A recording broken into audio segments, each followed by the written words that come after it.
Hi, I'm Isaac Hayes III, founder and CEO of Fanbase. Fanbase is a free-to-download, free-to-use, next-generation social media platform that allows anyone to have followers and subscribers on the same page. Fanbase was built through investment dollars from equity crowdfunding from the Jobs Act. People just like you helped build Fanbase, and we're looking for more people to help build Fanbase. We are currently raising $17 million in a Regulation A crowdfund on Start Engine. We've already crossed $2.1 million, but we're looking to raise more capital from people just like you that deserve the opportunity to invest in early-stage startups without having to be accredited investors.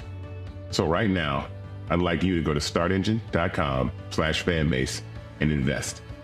The minimum to invest is $399. That gets you 60 shares of stock in Fanbase right now, today.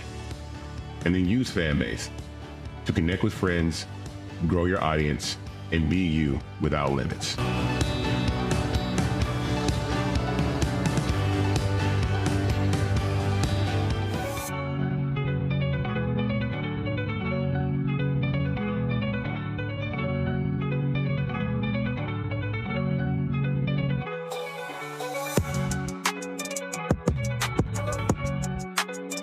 Black Star Network is here. Hold no punches. I'm real revolutionary right now. Support this man, Black Media. He makes sure that our stories are told. Thank you for being the voice of Black America, Roland. Stay black. I love y'all. All momentum we have now, we have to keep this going. The video looks phenomenal. See, this difference between Black Star Network and Black-owned media and something like CNN. You can't be Black-owned media and be scared. It's time to be smart. Bring your eyeballs home. You dig?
I'm Isaac Hayes III, founder and CEO of Fanbase.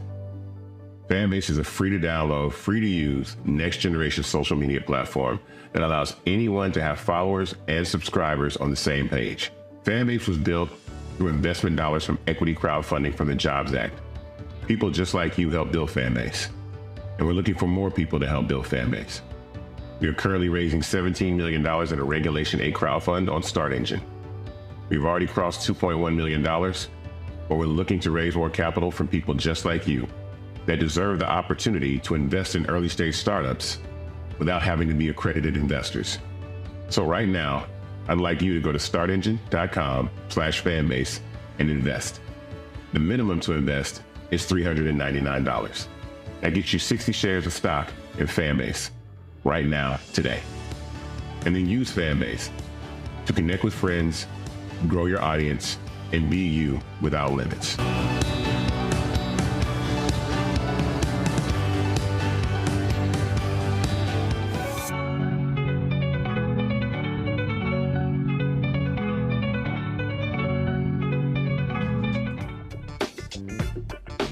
It is January 10, 2025, coming up on Roland Martin Unfiltered, streaming live on the Black Star Network.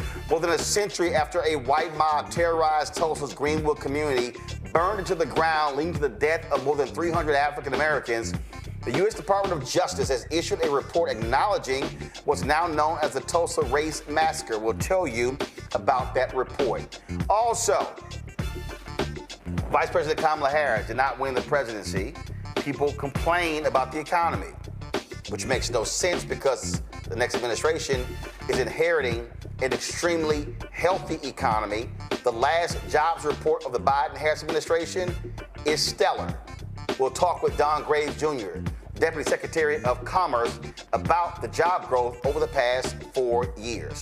The California wildfires are leaving thousands homeless, including an historic Black community. We'll talk about how they're coping with their loss and a GoFundMe that's been set up for that area of Southern California. Plus, I will share my thoughts about Amazon MGM Studios paying Melania Trump $40 million for her documentary. Can somebody explain to me what the hell she's done to even have a documentary? It's time to, and let's not forget, the orange one is now a convicted felon. Who also had a rough day in a New York courtroom? Rudy Giuliani. We're going to talk about all of that. It is time to bring the funk. I'm Roland Martin Unfiltered on the Black Star Network. Let's go. He's got it. Whatever the miss, he's on it. Whatever it is, he's got the scoop, the fact, the find. And when it breaks, he's right on time and it's rolling. Best believe he's knowing. Putting it down from sports to news to politics. With entertainment just for kicks, he's rolling. It's on go, roll, roll, y'all. It's Roland Martin, rolling with Roland now.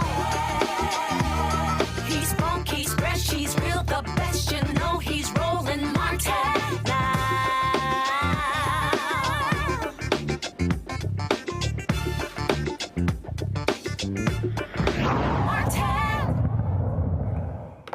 Folks, for the first time in history, a president is going to leave the White House never having a negative jobs report. Today's jobs report that dropped shows that the United States economy added 256,000 jobs in December. The overall unemployment rate ticked down to 4.1%.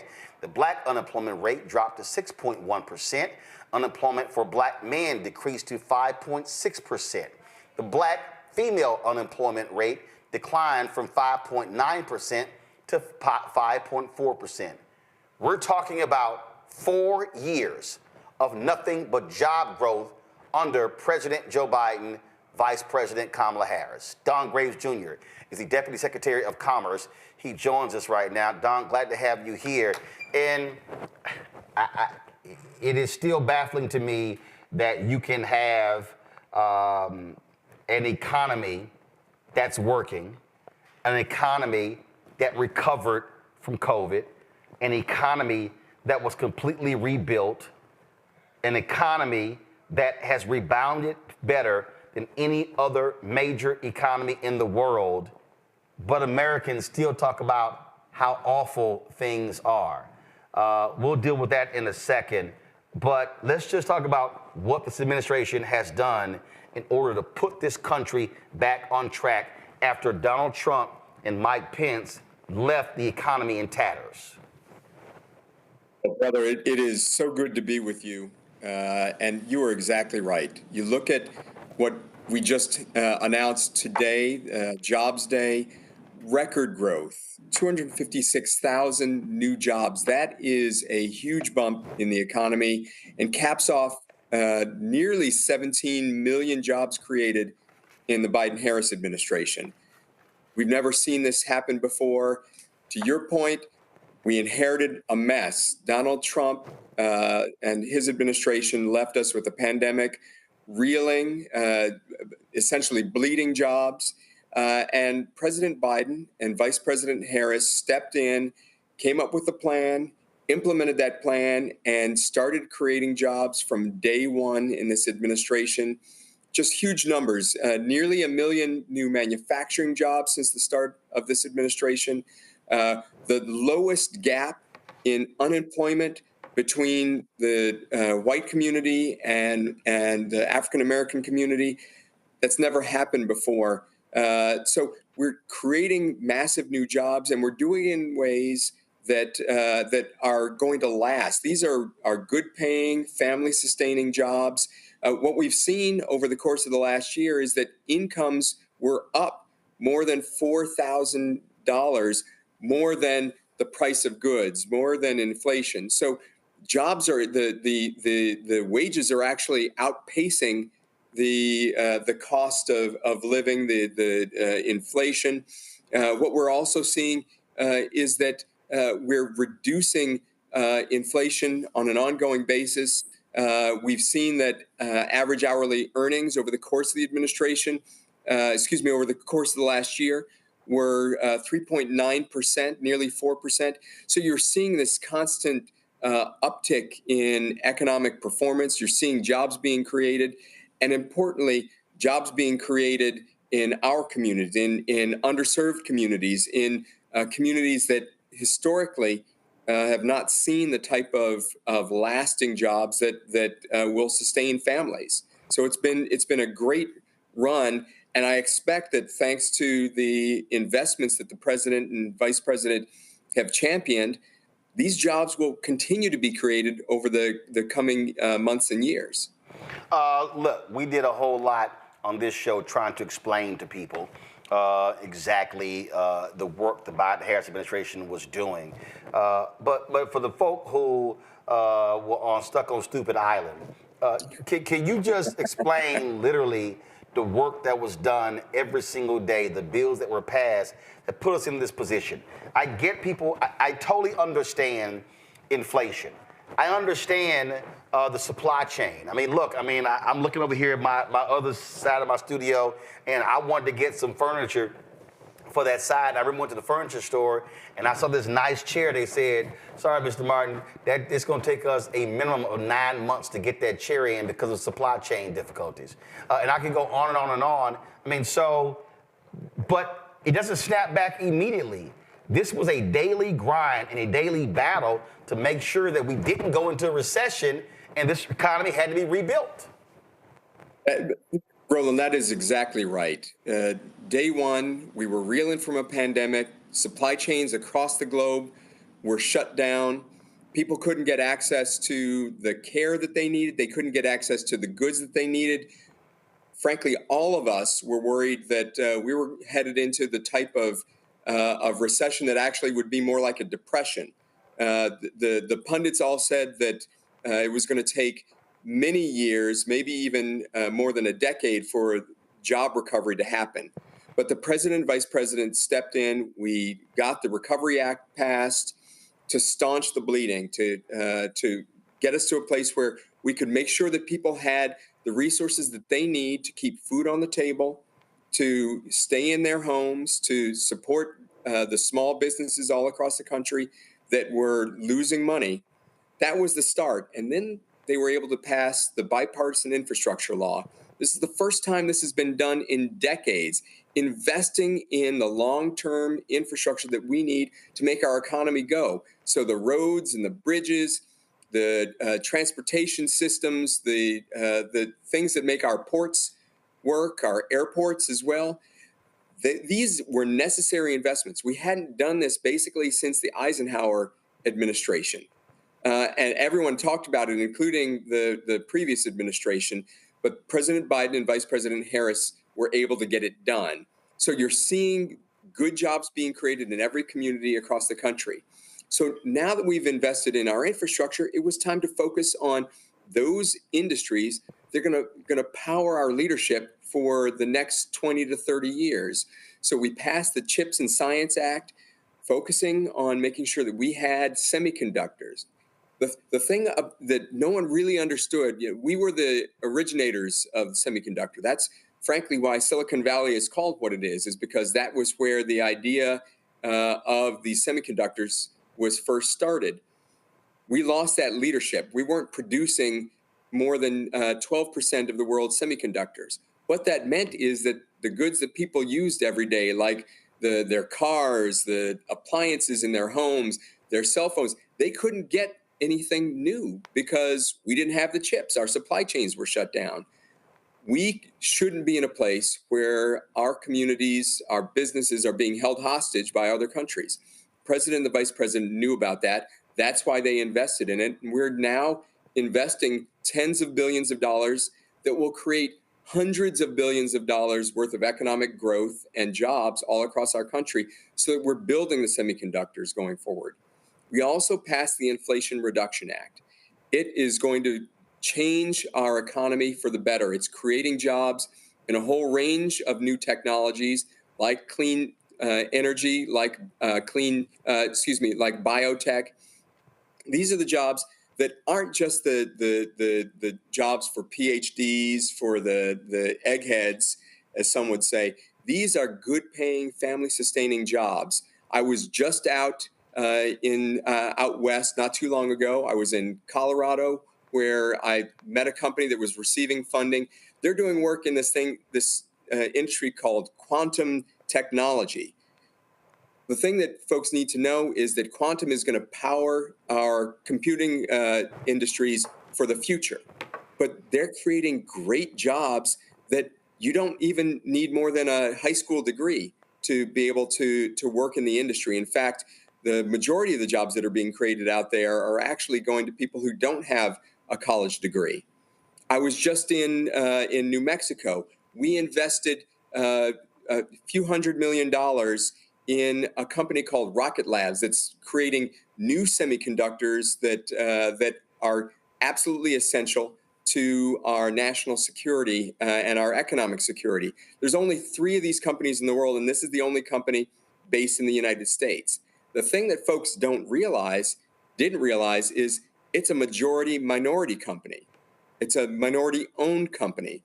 So what that means is that we're creating good-paying jobs that folks in our communities are going to be able to take, and it's ensuring that the United States has the technology and the leadership that we need to power the future. So this is creating a new paradigm for American businesses, and it's going straight through the heart of our communities. Wages, obviously that was one of the issues as well. Actually, before I get to the wages, I want to go back to something again that I think it was driving me crazy for people who didn't get it. And that is this here. It's a fact. There were companies and industries that were taking advantage of this situation. Companies and industries that lost money during COVID, and they decided to price gouge. And that was happening.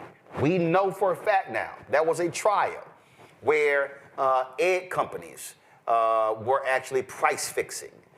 You got the North Carolina Attorney General right now targeting 6 landlords for colluding when it comes to jacking up rent prices.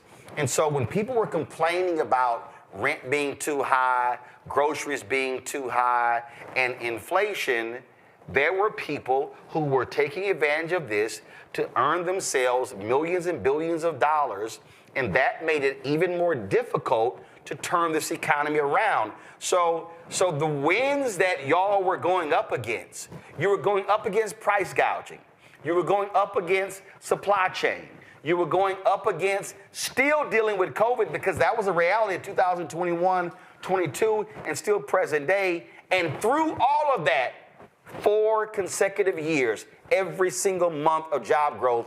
And even if you include I don't know if you have the numbers, but even if you include the jobs, quote, lost from COVID, you still had positive job growth even with those bounce back jobs. That is exactly correct, Roland. The numbers are truly astounding. The type of job growth that you haven't seen in any previous administration. But to your point earlier, the price gouging was a real problem. It's something that the president and vice president were concerned about. They heard it every day that people were still having trouble, even as the economy was starting to come around. People were still having trouble getting food on their table, being able to stay in their homes.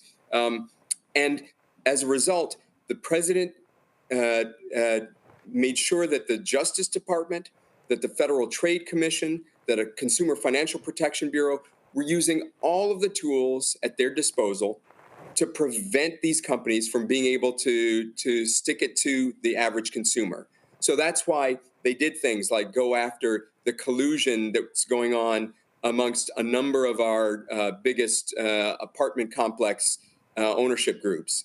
It's why they went after many of the companies within, especially the conglomerates, within the agricultural sector. It's why they went after some of the grocery chains that had jacked up the prices that were preventing people from being able to afford to get cereal. So it was something that the president and vice president knew we needed to do, but they also used things like the Inflation Reduction Act to ensure that we were able to bring down the price of pharmaceuticals, something that it's allowing us to negotiate from the federal government to get those prices down, to cap the prices that people have to pay for things like hearing aids and insulin. It's something that I certainly am worried about going forward, that another administration isn't going to have that same care for the average consumer. You have to be able to make sure that you're targeting companies that are gouging the American public, hold them accountable, make sure that the average American has the ability to just, all they want is the chance to work hard and make a little bit of money, put some aside for the long term, take care of their family like their elderly parents, and get their kids off to school and learn and pay for college. And I should just say that's something the president and the vice president were specifically focused on, making sure that we eliminated college debt for as many people as we could. Now we know that folks in Congress and the other party were not pleased about this. Folks on the outside targeted this effort, but the president and vice president have helped millions of Americans eliminate their college debt. That means that people come to the workforce without that big debt hanging over their heads, without the constant pressure that, oh, I have to pay off these things, so I can't take a risk. I can't start a business. I can't buy a house. I can't start a family because I have this huge debt on my back. So these are the types of things that the president and the vice president have been focused on from day one, and we've delivered. Well, Don, listen, it's only a few more days, 10 days left. Y'all have done a fantastic job, and it was not easy. And this last jobs report says it all. And I just think people need to understand the truth is the truth. And people can have their feelings. And I get that, how they feel about the economy. But the facts are the facts. And the twice impeached, criminally convicted felon in-chief is inheriting, again, a great economy that was presented to him by Democrats. No question about it. And Roland, it was so important for this administration to do it in an equitable way. I know this is something that you care about a lot, making sure that communities of color all across the country had the opportunity to succeed. What we know is that we've made huge progress in building pathways to opportunity for communities of color. It's why we were so pleased that the Minority Business Development Agency here at the Commerce Department, under this president and vice president, was made a permanent part of the federal government. It means that our businesses have the opportunity to succeed. What does that mean? This isn't about necessarily about African American communities, Latino communities, women businesses having opportunities above others. It means that, and the Kellogg Foundation did a study on this, if we eliminated the barriers to the systemic racism in our system, the barriers to being able to create economic opportunity, our economy, the U.S. economy, which is about $29 trillion right now, it would increase by $8 trillion. That's not just black and brown communities. That's the entire community. It's the entire country would grow by $8 trillion. That's not chump change. That's real money. So it's why it's so important. Hopefully, the incoming administration will build on the things that we've done and will not undo everything and undermine our economy, but they'll be able to take it to the next heights. But we'll have to wait and see what the next administration does on that. All right, Don, we certainly appreciate you joining us. Thank you so very much.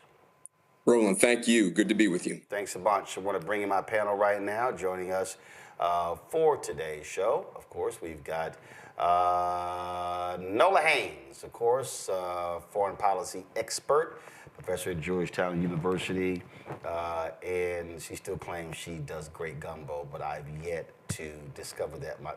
What? I'm sorry, you thought things were going to change in 2025? Not 2025, but damn. What? I was supposed to like wait to 2026? I'm sad. Can you let me be sad for 5 minutes, please? No. About the economy? No, we can't do it. All right. Matt Manning, a civil rights attorney out of Corpus Christi, and also Michael Imhotep, hosts African History Network show out of Detroit. So here's the thing that's crazy. So I can't find the tweet. I saw it earlier, and somebody posted. It was a graphic. They said it was two different stories.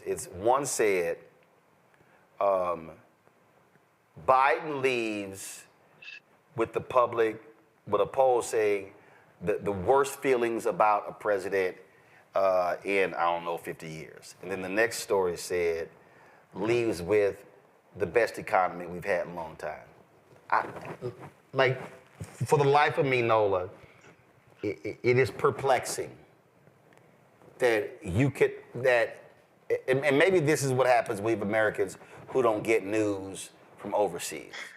When you talk about France, Canada, Germany, Italy, Japan, China, Russia, we can go on. The G20 countries, none of those countries have rebounded with the economy like the American economy has. And this notion that, oh my God, it sucks, it's awful, it's terrible, it's all going to hell, is just nuts to me. Yeah, Reese and I, we were chatting about this very thing earlier. And so we are definitely in a time where facts do not matter. Not only do they not matter, people actively seek non-facts. You know what I mean? This is something that is culturally happening that is really more of a problem than what's actually being done. And until we crack that code, until we figure out why the sensationalism, why the Fox newsitization, why that is so appealing and so attractive to people, when it's not news, it's just entertainment, it's the opposite of facts, and I'm trying to figure out, as an academic, as a messenger, how do I tell these stories? How do I tell these narratives in a way to draw people in that keep them interested? Because to be honest, Nola, I don't think it was an issue of being interesting. I'm being honest. I think so let's just look at how this thing is set up, okay? Fox News isn't just the #1 cable news network. It literally is the #2 or #3 network out of all cable. Mm-hmm. Okay, so when you have an entire network that every day, every show, awful, things are going to hell, recession, every single day. Then you take conservative talk radio, and same thing. Then you take conservative digital, same thing. Then you take a white mainstream media that's constantly pessimistic, that will send reporters to a gas station to do stand-ups on how high gas is, but don't send the same reporter when the gas is at a record low. Then when you had, again, and I'll never forget, this point 4 years ago, Meta, Facebook, Amazon, Bezos, all these people, they were all prepared. Jamie Dimon, JP Morgan Chase, they were all making cuts. Recession's coming, recession's coming, recession's coming, recession's coming. And what did we hear? In January, February, March, April, May, June, July, August, September, October, November, December 2021, recession's coming, recession's coming, recession's coming. January 2022. And the entire year, recession's coming. It was this constant bombardment of, and so naturally, if all I'm getting is it sucks, it's awful, it's terrible, oh my God, what's going on? We're gonna lose it. Then that causes people to go, man, this is awful, this is terrible. And the opposite was happening. Yes, people were dealing with inflation, but this shit could have been a lot worse. You cannot counter that when it's every day being beaten to people's heads. And there were fewer places like this who were going, what the hell are y'all talking about? That is not reality. Mm-hmm. It's a monopoly. It's a monopoly of information. And, you know, from an economic perspective, we can have outlets like this all day long.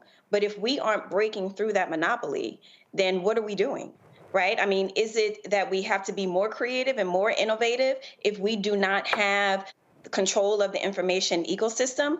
How do we penetrate that information barrier? Because if we do not, the MAGA folks are going to be in power for a very long time. And I got to say, I'm very nervous about what's happening in California, that this is an opportune moment for them to slither in to power on the backs of tragedy. You know, so I'm very concerned about this information monopoly, this information ecosystem that we cannot seem to break through. And we have got to figure this out. You know, Michael, folks always say, they talk about, perception becomes reality. And it was in the wake of Vice President Kamala Harris losing to that convicted criminal, that felon, people were they were saying, well, you know, but we've got to understand and we got to talk to people. I'm sorry. How can you? What more can you do when you say, yes, to deal with the housing problem, here's my plan? He had none. To deal with inflation, we passed the Inflation Reduction Act. I saw a tweet, I'm trying to see if I can find it, where the Speaker of the House, Mike Johnson, crapped on and opposed the Inflation Reduction Act, but he's privately pushing the EPA to grant to approve. Here it is right here. Let me pull this up, because I saw this, and this is the BS that I'm talking about that's happening right here. Give me one second. This is from the Huffington Post, and so let's see here. Let me see if I got it. Here's the story. Okay, Mike Johnson seeks money from Democratic bill he called legislative malpractice. He's trying to get them to approve an environmental justice grant for his district that's funded by the Inflation Reduction Act that he called legislative malpractice.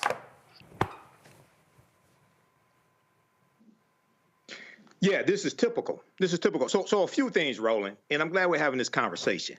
We need to start with the premise that Americans are stupid. They have a short memory. The majority of Americans are stupid, have a short memory. They don't understand how the economy works. They don't understand law, really don't understand politics. And this is how they can be duped again by somebody like Donald Trump, who screwed up the economy the first time, who inherited an extremely healthy economy from Obama Biden, who had created 11 million jobs, 75 consecutive straight months of private sector job growth, 4.7% unemployment rate when Trump comes into office, and Americans think Trump created the economy when he inherited a great economy. Okay, this man he's the one who screwed up the response to the coronavirus pandemic, COVID. He did not use the 68-page pandemic playbook that the Obama administration used. He has so much high turnover in his administration that a lot of the people in his administration didn't even know the playbook existed. When we look at the interview he did with Time Magazine, okay, after he was named Person of the Year, in the interview, he said, well, it's very hard to bring down the prices of groceries. It's very hard to bring down, backing away from the lies he told on the campaign trail when he said, after I'm elected, they're going to come down very quickly. So Americans fall for this. So how do you address this? First of all, we have to, specifically dealing with Donald Trump, the reason why I think the 80-page written economic agenda that Vice President Kamala Harris had, which was brilliant, the reason why it didn't resonate is because they didn't destroy and dismantle Donald Trump's image on the economy. And the way you destroy it and dismantle it is, one, you have campaign ads showing all the lines, the long lines that people were in trying to get food under the Trump administration when he had the government shut down. Mm-hmm. You have to jar the consciousness. But Michael, but here's the problem though, Michael. They literally didn't even blame him for anything during COVID. Like it was as if people voted based upon 2017, 2018, and 2019, and just acted like 2020 never happened, and like the after effect of 2021 never happened. Just like, that didn't even exist. You just made my point, and I'm about to come to the next point. They should real quick, because I gotta go to this burnt orange, Negro. Showing the hospitals overran with coronavirus patients being hospitalized. Okay, and how it was the irresponsibility of the Trump administration who didn't lead on COVID-19, which caused governors like Gretchen Whitmer to have to take matters into their own hands and issue stay-at-home orders and shut down the government because of the incompetence coming from the Trump administration. So you have to show those images and remind people this was Trump's America, and the sequel to the horror movie is usually worse than the first installment of the horror movie. So Americans have a very short memory. So those are some things. That's how you deal with this, and you also have to have a rapid response to deal with disinformation. So Matt, here's the deal. Again, folks, all these people can say, "Oh my God, Biden was horrible and terrible." Facts are facts. No president has had the 4 years when it came to the economy that he did. You know what? And if folks can walk around saying, "Oh my God, this is bad, horrible," go right ahead. But it could have been a hell of a lot worse. Yeah, and I think, Nola and Michael have hit the nail on the head. I think Nola was really going somewhere with something. I want to take the ball a little further down the field. It's not only that people don't know how to discern what are facts and opinions. It's we've validated the idea that people are allowed to have alternative facts, right? Like we have objective facts, but people won't accept those objective facts and they adopt whatever confirms their biases, right? And that's the real problem that we have, is this idea that people can just overlook facts and choose their own facts. Let me give you a corollary to that. If you talk to somebody now who does not like the facts presented to them, they will tell you they've researched. What is that research? Almost inevitably, it's YouTube videos of people who have whatever position they have, right? And they will give you a litany of, quote, sources where it's somebody who's either a grifter or somebody who doesn't have expertise in that experience or in that position, just talking about whatever they think their position should be or whatever the economy is, irrespective of what the facts actually are.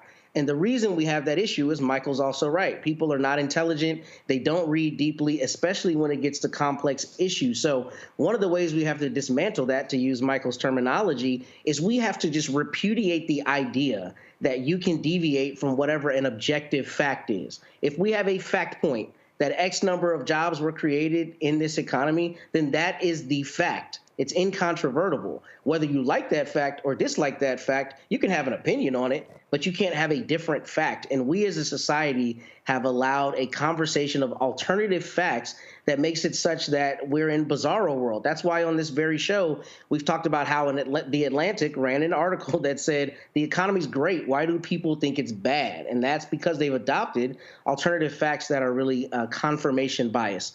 Also, Happy New Year, brother. We're going to get that dub tonight. Oh, y'all getting y'all ass whooped tonight. I'm just letting you know. So Ohio State about to whoop y'all ass. So just letting you know that. So also, happy Founders Day to Phi Beta Sigma Fraternity Incorporated. 111 Founders Day. That's crazy. January 9th. I need to get that in. Here we go. Starting early. Like literally nobody talks about that day. Ooh, I am Switzerland. Yes, we do. Oh, come on, man. Come on. Nobody. I need to get that in. Blue Fire Gold Model. Y'all got like 25, 30,000 members or whatever. I mean, nice little group. Nice little group. So, nice, cute little group. But no. Let me just remind you, that's a real fraternity right there. Oh, don't make me pull that down. Don't make me pull that down. They're all real fraternity. No, that's one fraternity, the rest are youth groups. All right, y'all. Oh, no. I'm going to go to a quick break. See, you should have brought that shit up. See? Okay, same thing. And Matt, you should have worn that big-ass, bright-ass Halloween jersey you got on right now. Don't worry about it. You're playing right now. Don't worry about it. You won't be wearing it tomorrow. All right, y'all. Got to go to a break. We come back. Tulsa Race Riot. DOJ releases a report about that. Oh, guess who is a convicted felon? It's now official.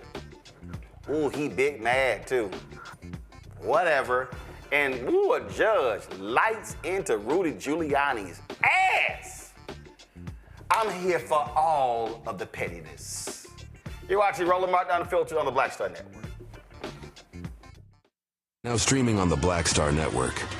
I was challenged by my uncle early on, before I even had a career. Like I was maybe 8 years old, and my uncle said, "What do you want to do?" And I told him I wanted to be a rapper. And he said, "Okay, well, I don't know anything about the music business, so what you should do is learn everything there is to know about the music business, and I'll make sure that you have the resources to push you through." And so I went and bought books, All You Need to Know About the Music Business, hit me in. I just went and bought a bunch of books and just started reading as a 10-year-old, just reading. And so I learned, all things licensing, mechanical rights. I learned about publishing, learned about how composition is broke up into two pieces, the writer's portion and the producer's portion. But by the time I actually learned, I came back and I was ready to okay, I got it. He was going to prison. So I had all this information. All this knowledge. All this knowledge. You like, well, what I'm going to do with it now?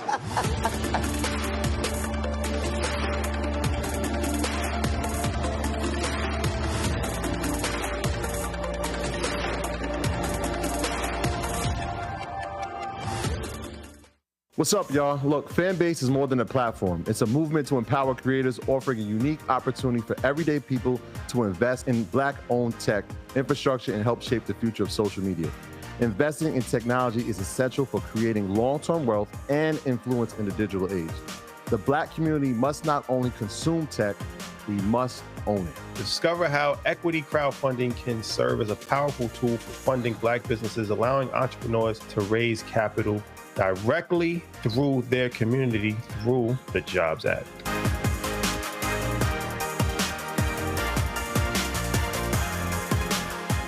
On the next A Balanced Life with me, Dr. Jackie, we're talking about leveling up, or to put it another way, living your very best life. How to take a bold step forward that'll rock your world. Leveling up is different for everybody. I think we fall into this trap, which often gets us stuck because we're looking at someone else's level up journey, what leveling up means to them. For some, it might be a business venture. For some, it might be a relationship situation, but it's different for everybody. It's all a part of A Balanced Life. That's next on Black Star Network. What's up, y'all? This is Wendell Haskins, a.k.a. Win Hogan at the Original T Golf Classic. And you know I watch Roland Martin Unfiltered. The Department of Justice has released a new report on the Tulsa Race Massacre more than 100 years after it took place. Unlike the department's first report issued in June 1921, the latest report asserted that the white mob's opportunistic violence became systematic and stemmed from racial bias. The report said Tulsa police deputized hundreds of white residents for the massacre and detained black residents in makeshift concentration camps. Kristen Clark, the Assistant Attorney General for the Civil Rights Division, announced the findings today before she headed to Tulsa. The Justice Department has issued a new report on the Tulsa Race Massacre. The 123-page report documents the findings made during a review and evaluation of the massacre conducted under the Emmett Till Unsolved Civil Rights Crimes Act. The Tulsa Race Massacre stands out as a civil rights crime, unique in its magnitude, barbarity, racist hostility, and its utter annihilation of a thriving black community. In 1921, white Tulsans murdered hundreds of residents of Greenwood, burned their homes and churches, looted their belongings, and locked the survivors in internment camps. Until this day, the Justice Department has not spoken publicly about the race massacre or officially accounted for the horrific events that transpired in Tulsa. This report breaks that silence through a rigorous examination and a full accounting of one of the darkest episodes of our nation's past. The report lays bare new information and shows that the massacre was the result not of uncontrolled mob violence, but of a coordinated military-style attack on Greenwood. Now, more than 100 years later, there is no living perpetrator for the Justice Department to prosecute. But the historical reckoning for the massacre continues. This report reflects our commitment to the pursuit of justice and truth, even in the face of insurmountable obstacles. We issue this report in recognition of the courageous survivors who continue to share their testimonies, in acknowledgement of those who tragically lost their lives, and with appreciation for other affected individuals and advocates who collectively push us to never forget this tragic chapter of American history. Folks, the report does identify by name some of the alleged lead perpetrators of the massacre. These include Claude Yellowhammer Cranfield, a suspect in a previous lynching of a black man, and Tulsa Police Captain George Blaine, a hardware store owner accused of breaking in and dealing out arms. Matt, I want to go to you. DOJ's scope here is limited. It's not like DOJ could say, oh, here you go, we can now award reparations. But at least having an official account of this is critically important. And hopefully, you've got a new mayor in Tulsa. Hopefully, this will give the survivors and the Justice for Greenwood group, more ammunition to pressure the city and the state of Oklahoma to do right by black folks in Tulsa.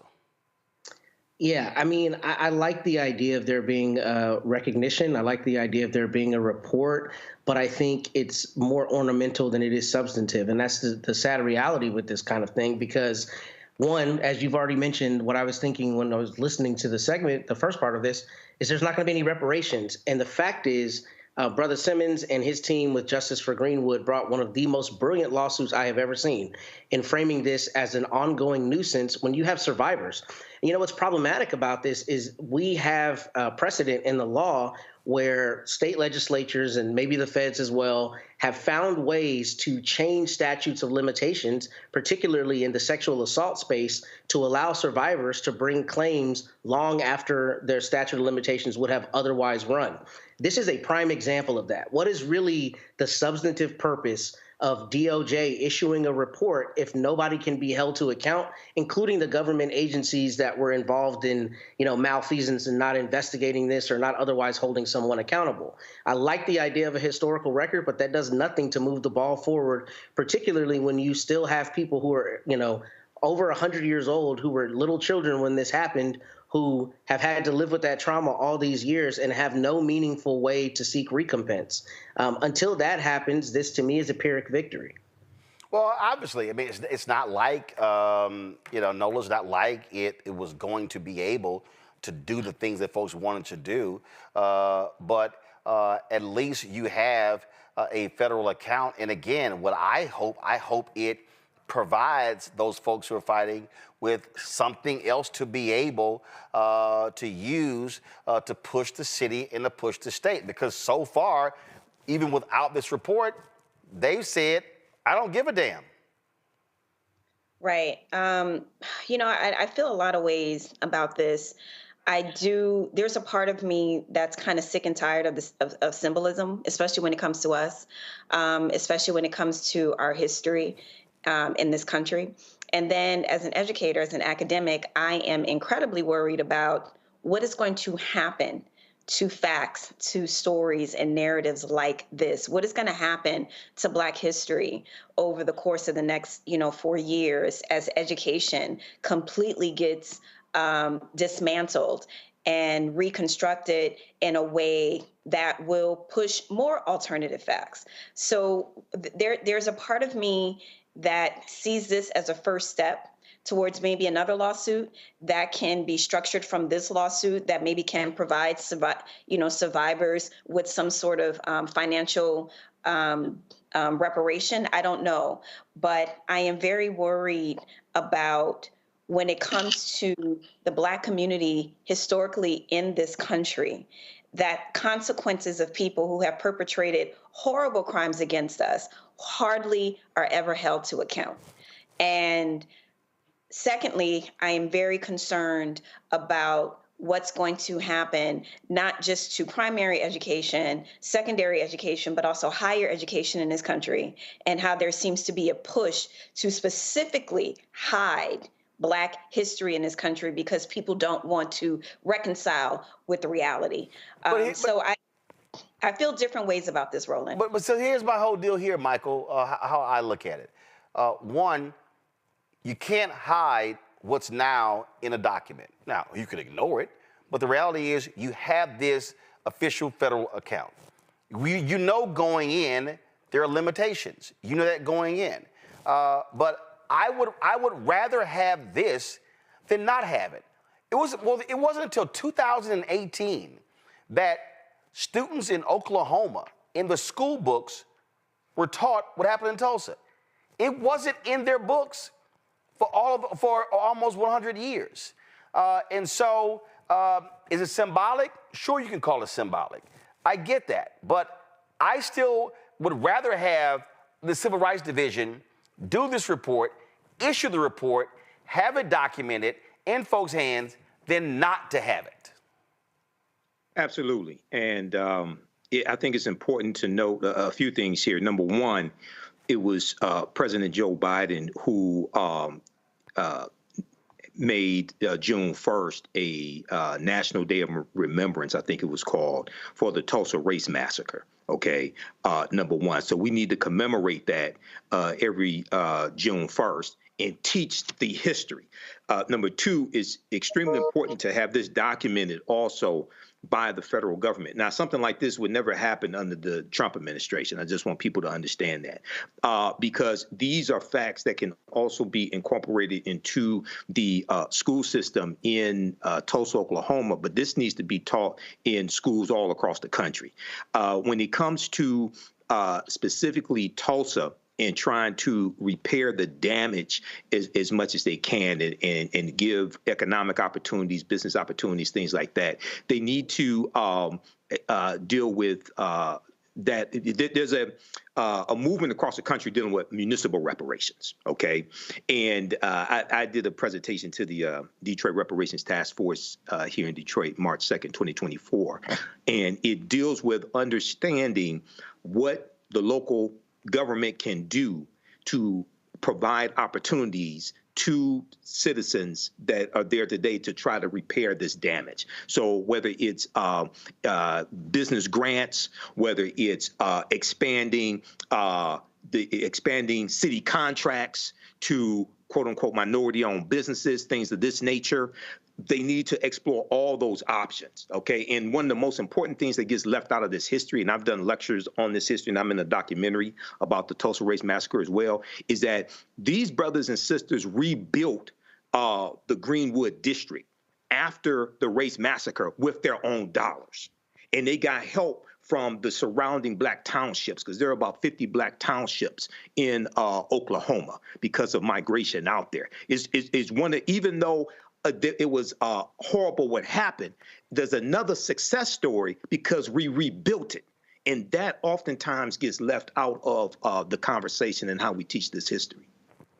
There's going to be they're going to discuss this, take place in Tulsa tomorrow. Again, I hope that the activists, the lawyers, and others can utilize this as a renewed push to demand accountability from the city of Tulsa, from the state of Oklahoma, and we should be forcing. Let me be real clear. I believe that we as African Americans should be forcing every city, every state, and the federal government to have an official count of all of the massacres that impacted our people. And if anyone calls them superficial, symbolic, I don't care, because the history needs to be documented. And the problem that we've always had, this country has conveniently ignored it. And so if you have an administration that's not going to ignore it, then so be it. That's what needs to happen. It needs to happen at every single massacre that took place. Folks, when we come back, we're going to talk about the devastating fires in Southern California, in Los Angeles, that have destroyed a number of areas, including an historic black community. We'll talk to folks who've lost their homes. There's also a GoFundMe for them as well. And we're going to talk about the orange one. Oh, I wish his ass was in an orange jumpsuit. We're going to talk about what took place today at his sentencing. Also, Rudy Giuliani, breaking news, held in contempt for a second time. Man, please just throw that punk ass in jail. And Amazon costs up $40 million for a documentary about Melania Trump. What the hell has she done? I'm going to also share with y'all some movies that had a smaller budget than what they given Plastic Woman. Folks, support Roland Martin Unfiltered, the Black Star Network, by joining our Brina Funk fan club. The goal is to get 20,000 of our fans contributing on average $50 each over the course of a year, which comes out to $4.19 a month, 13 cents a day. Our goal, of course, is to cover the stories other people are not going to talk about. And so if you want to use Cash App, use the Stripe app. This is their QR code right here. And so, or if you are listening on the podcast, go to blackstarnetwork.com. You can also send your check and money order, P.O. Box 57196, Washington, D.C., 20037-0196. PayPal's R Martin Unfiltered, Venmo's RM Unfiltered, Zelle, Roland at RolandSMartin.com, Roland at RolandMartinUnfiltered.com. We'll be right back. Next on the Black Table with me, Greg Carr. There's a lot of talk about the inevitability of another civil war in this country. But on our next show, we'll talk to a noted author and scholar who says we're actually in the middle of one right now. In fact, Steve Phillips says the first one that started back in 1861, well, it never ended. People carrying the Confederate flag, wearing sweatshirts saying MAGA Civil War, January 6, 2021, stormed the U.S. Capitol, hunted down the country's elected officials, built a gallows for the Vice President of the United States, and to block the peaceful transfer of power within this country. On the next Black Table, here on the Black Star Network. This is Reggie Rock Byford. You're watching Roland Martin, unfiltered, uncut, unplugged, and undamn believable. You hear me?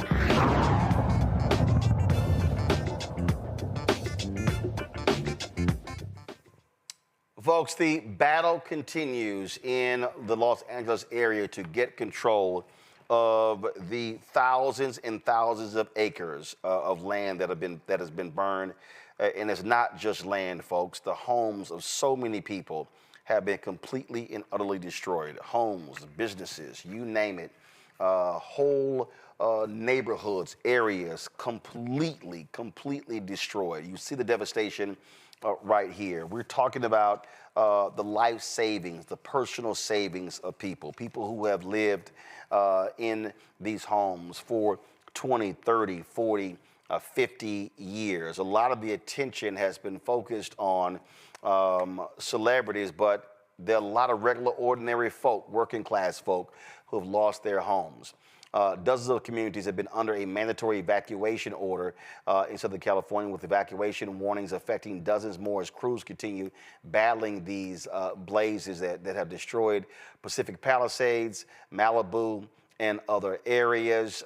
10 people have died in these fires. My next guest family has lost several homes. Danielle Gray joins us right now. And Danielle, certainly sorry. First of all, you're Nola's cousin. We were talking last night. She reached out to me. I'm glad to have you here, and certainly sorry for your loss and those of your family members. You know, and it's just for people who don't understand. And again, I think a lot of folk out here, and how when you look at a lot of this news coverage, they focus on celebrities, but it's a lot of people who are not celebrities, who are not rich, who didn't have $5 and $6 and $7, $20 and $30 million homes, who now are trying to figure out where do they go next. That's true. That's true.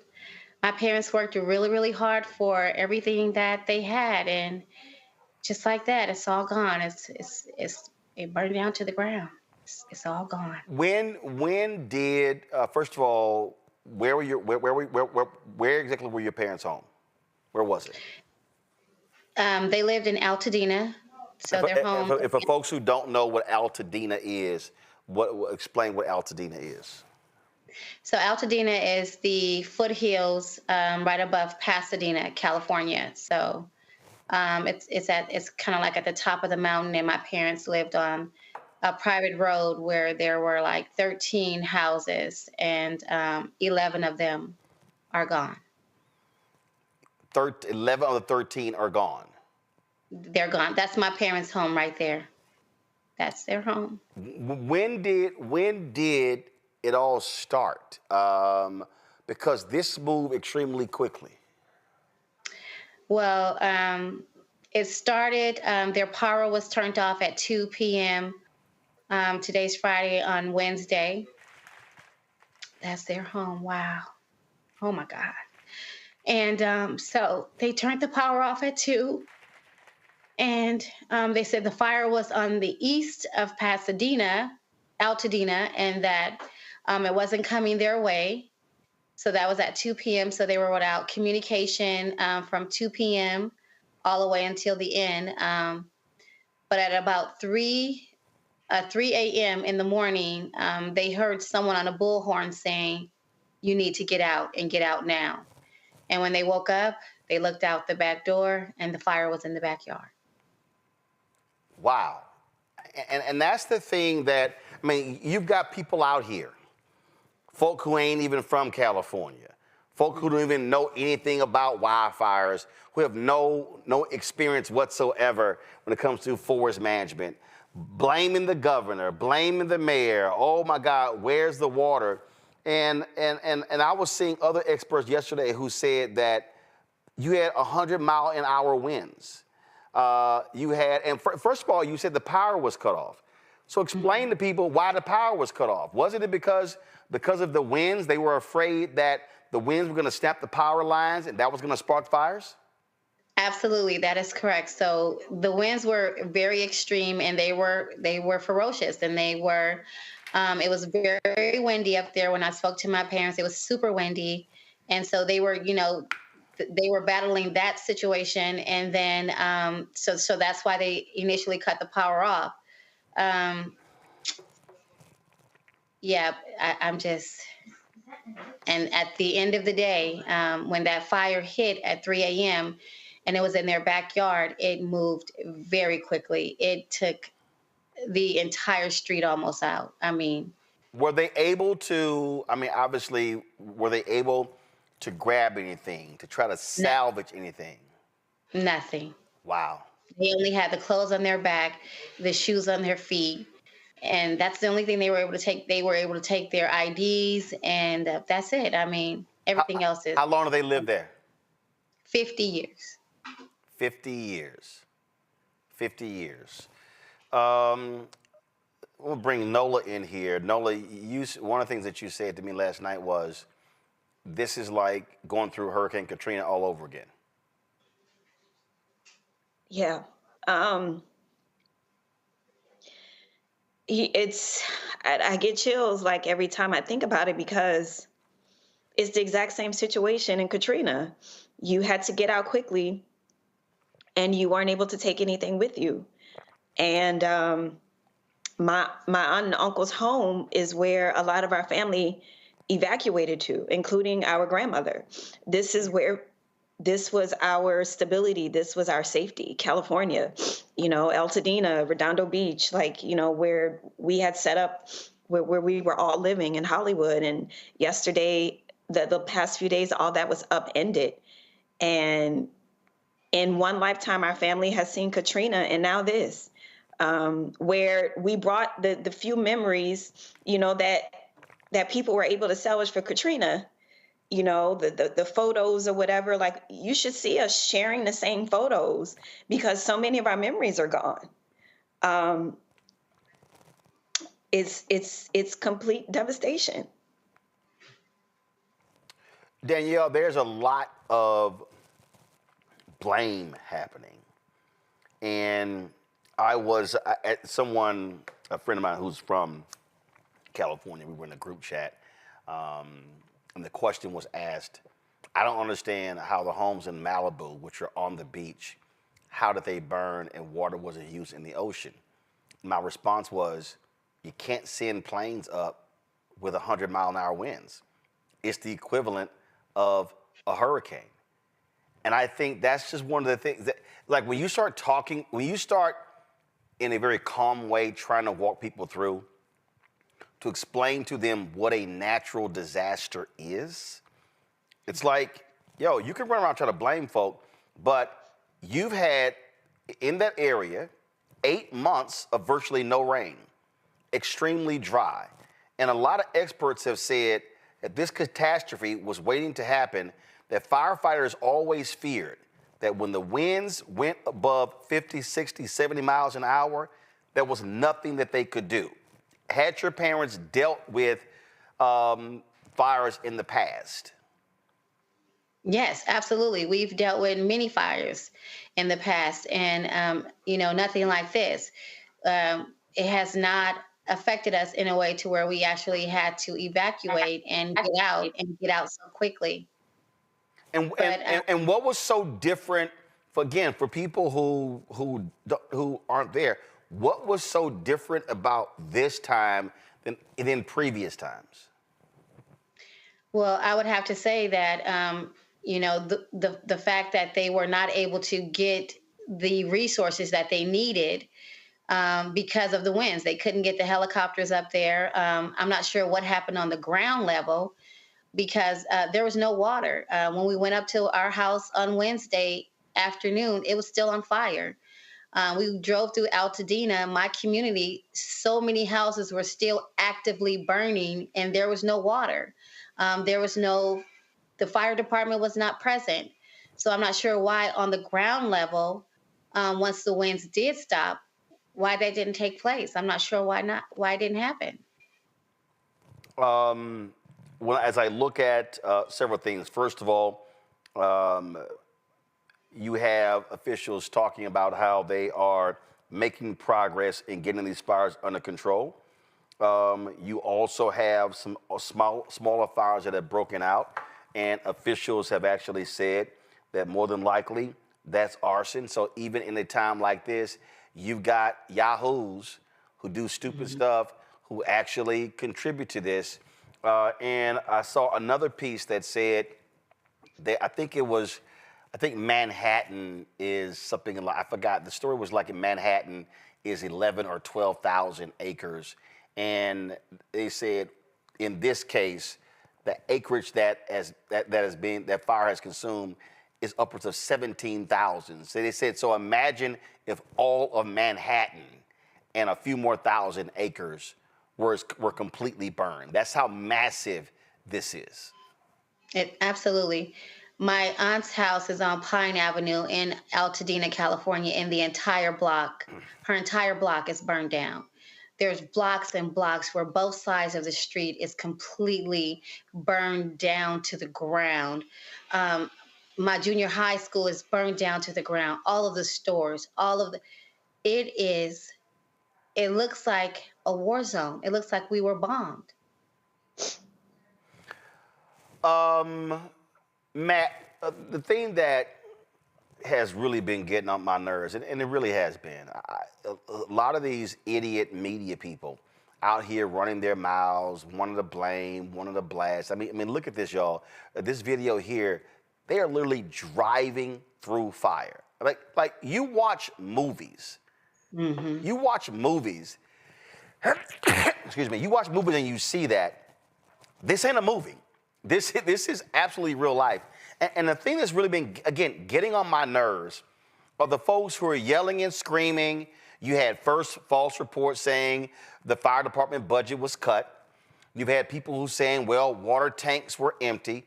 But here's one of the other things is that, and Danielle, correct me if I'm wrong, normally wildfires start June to July and go through October. Yep. Y'all aren't used to dealing with wildfires in January. That is correct, right? So, and normally around this time we've had some rain, a little bit at least, and California unfortunately just hasn't had any rain, and it's very dry. And so I assume that would contribute to some of the, the way that the fire spread. I mean, it spread quickly. I mean, very quickly. Like it just, I don't know. Like it seems like it became an accelerant to the fire. I'm not sure. It's crazy. Matt, this was today's Los Angeles Times. Everything is burned down. It said over 6,000 structures lost in devastating firestorm. That number has now gone up to 9,000. But it is really getting on my nerves, Matt. Listen to these people yell and scream and trying to place blame. You've got people like, oh, it's the Democrats' fault. Well, the Republicans didn't pass this here. It's a natural damn disaster. And for the people who keep yelling, you cannot send planes and helicopters up when winds are blowing 100 miles an hour. You can't. And when you're talking about thousands of acres, water hoses are limited. You literally need to have blanket drops from the air when you're talking several thousand acres. Go ahead, Matt. Well, first, I want to express the utmost sympathy to you and your family, Danielle. I'll keep you in my thoughts and my prayers, and God willing, you find some kind of peace as soon as possible as you start to rebuild. But yeah, Roland, people are going to say things because they want to say something, right? Because this is a topic du jour, understandably. And we've talked about it. People have alternative facts. There's also no bottom these days. There's just no standard of decency where you don't speak on things that aren't true and you don't do anything beyond provide a kind word in a horribly tragic situation like this. One thing that I wanted to mention, though, is in reading one of the articles about this, I saw that Southern California Edison filed kind of a preliminary report that they may have a belief that some of their equipment may have contributed to this. And one of the things that I'm really interested in seeing that I hope the state of California or maybe even the feds find a way to get involved is that if that company is involved or there are companies involved, I hope that they are able to hold them accountable, because a lot of times public utilities have very, very strong immunities. I actually had a case where a person's house was burned down, an electric utility was involved, and it was very hard for us to hold them accountable because they have so many protections. So I say that to say, if this is something beyond truly just an act of God, if you will, I'm hoping that those people are held accountable, those companies are held accountable, particularly because I read that a great number of people there lost insurance coverage right before this. And insurance companies are already going to do everything they can to not pay meritorious claims, let alone claims where there are questions about coverage. So this is going to be a tragic situation all around. But hopefully, if Southern California Edison or other companies are actually partly to blame for this, the California legislature will find a way to let people hold them accountable. To the point that Matt just raised here, Michael, go to my iPad. This is the Washington Post. Dozens of homes in the Altadena area, including some near Eaton Canyon, still had power when the Eaton fire sparked near a large transmission tower and distributed pole around 6:15 Tuesday. The fact that electricity was moving along transmission lines between Eaton Canyon's hillside and nearby homes at a time of high wildfire risk raises safety concerns, according to two experts interviewed Thursday. It has become routine for utilities in California to shut off power during red flag events when weather conditions pose the risk of winds downing electrical lines that could ignite vegetation. And again, those Santa Ana winds came roaring in. And look, I've seen some video that looked like a hurricane that I've actually lived through. And so this is why I would really like a bunch of people with platforms to just shut the hell up and stop trying to find somebody to blame, when right now they are trying to put out fires, trying to recover body. People are trying to find places to live. They only have the clothes on their back. And so it's just, I wish some people would just shut up, especially a lot of media people. Just shut up. Michael, go ahead. Michael, you're on mute. Oh, no, I'm not. Go ahead. Mute. Now Can you hear me? Now go. Okay. A lot of media people, a lot of disinformation agents, a lot of people blaming DEI for this, like Scott Jennings on CNN, and Representative Jasmine Crockett had to chin check him on that a couple nights ago. So yeah, you have all this taking place. You have Donald Trump calling for Governor Newsom to resign, and the traitor-in-chief and 34-time convicted felon is not providing any comfort or empathy for the victims either. And at the same time, you know, I'm really concerned about these reports about insurance companies canceling fire insurance policies for victims there in California as well. So this is a huge catastrophe. And what I'm hearing from a lot of experts is that a contributing factor to this is climate change. Okay. And then you have those that deny climate change is happening. So first and foremost, you have to put out the fires, help the victims, things of this nature. My condolences to you, Danielle, and your family. This is a huge tragedy. And then we have to find out how this happened, how to keep it from happening again. But one of the things that I'm wondering is with insurance companies canceling these policies, is it possible in the future that we can have some type of government type fire insurance, just like you have the Affordable Health Care Act and government sponsored healthcare plans? Is that possible to have government sponsored fire insurance for homeowners? Right. Well, that's obviously up to the policymakers there. This is there was a news conference today, and this is what President Joe Biden had to say about the role the federal government is going to play with paying for a number of things regarding this wildfire. Listen right now. This morning, due to the magnitude of the disaster, I was talking with the governor. He requested if I could increase the federal funding that was authorized under this legislation from 75% to 90%. We're increasing it to 100% of all the costs to be covered by the federal government for both the fire management systems grants and the elements of what they call the disaster declaration. So today I'm announcing that the federal government will cover 100% of the cost for 180 days. This is going to pay for things like debris and hazard material removal, temporary shelters, first responders' salaries, and all necessary measures to protect life and property. And folks, I want to underscore, I told the governor and local officials, spare no expense to do what they need to do and contain these fires. And because, of course, there's the inauguration in 10 days, and you have the twice impeached, criminally convicted felon who is going to be coming to the Oval Office, and he has a history of having disdain for Democrats in California. So this is to protect the state, to ensure they get those funds.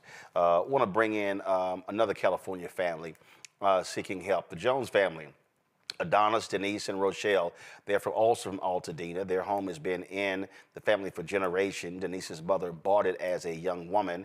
Adonis, Coach AD, is a well-known former football star in the Pasadena, Altadena area who played for Pasadena High School and Pasadena City College. He went pro, but suffered an injury. He's been a popular youth football coach in the community for decades. They also have started a GoFundMe to help them start over. Coach AD, Denise, and their daughter Rochelle join us now. Glad to have you on the show again. Our condolences for what you're having to deal with and go through there, and so many other families. As I asked Danielle, when did this begin? When did you first were alerted that there were dangers regarding these fires? What day, what time? Tuesday night, approximately 10:30, when we were told to evacuate. So there's been a lot of people have been criticizing Mayor Karen Bass for being in Ghana for the inauguration, and people were saying, well, there were alerts before that. So let me go back to Saturday, Sunday, Monday. Were y'all seeing it or feeling anything Saturday, Sunday, Monday that gave you an indication that, oh, there might be some trouble happening on Tuesday? No. Nothing that I can remember, no. So the conditions Saturday, Sunday, Monday were just what? Normal conditions in Southern California? Normal, yep. Everyday, regular conditions. And then all of a sudden Tuesday comes, and in the daytime Tuesday, was it slightly windy? Was it so when did all of a sudden things begin to just change? Like Tuesday, early Tuesday morning, we got the winds were picking up, kind of heavy, real heavy. Then like with the newscast, it said it might be fire involved. But, we done heard about fire before. Yes, I mean, this is like I read seen the reports that, like, look, there have been fires and you've had winds at 40 and 50 miles an hour. Can you remember a time of Santa Ana winds 100 plus miles an hour, gusting that hard and heavy? Not in my lifetime. No, not that I can think of, no. Nothing that heavy. So from a wind standpoint, y'all had never experienced anything like this. Plus, something I asked Danielle about. Normally, y'all are dealing with wildfires in June, July, through October. So all of a sudden, you're dealing with winds that you've never dealt with before, in a month, 6 months earlier than you normally deal with. And so for the average person, you simply are not expecting this to happen in January. Now, we went from, actually, like you said, in January, we should be wearing a nice winter jacket, and the wind part, and it even tried to sprinkle a little bit as well that morning. But it was still warm, warning of the fire, and we just got bombarded with like all three that day. That's the part that was real spooky, plus a power outage. So all of these things, again, moving, just frankly, converging. Y'all got the notice that night to evacuate. What were you able to grab anything, or was it literally get out now? Well, we knew the fire was happening, and because of where we live, we're at the base of the foothill. So I kind of told him, let's start gathering some things just in case. So we were able to get some paperwork, a few clothes, and that was really about it. Well, after she said that, and then within the half hour, it turned into no. Like, now I'm like, let's go now. And she did mention they haven't said anything to us yet. But when I went up to the street, the way our house is sitting down, you couldn't actually see the fire over the mountain. So I walked to the street, and then that's when I seen the red sky.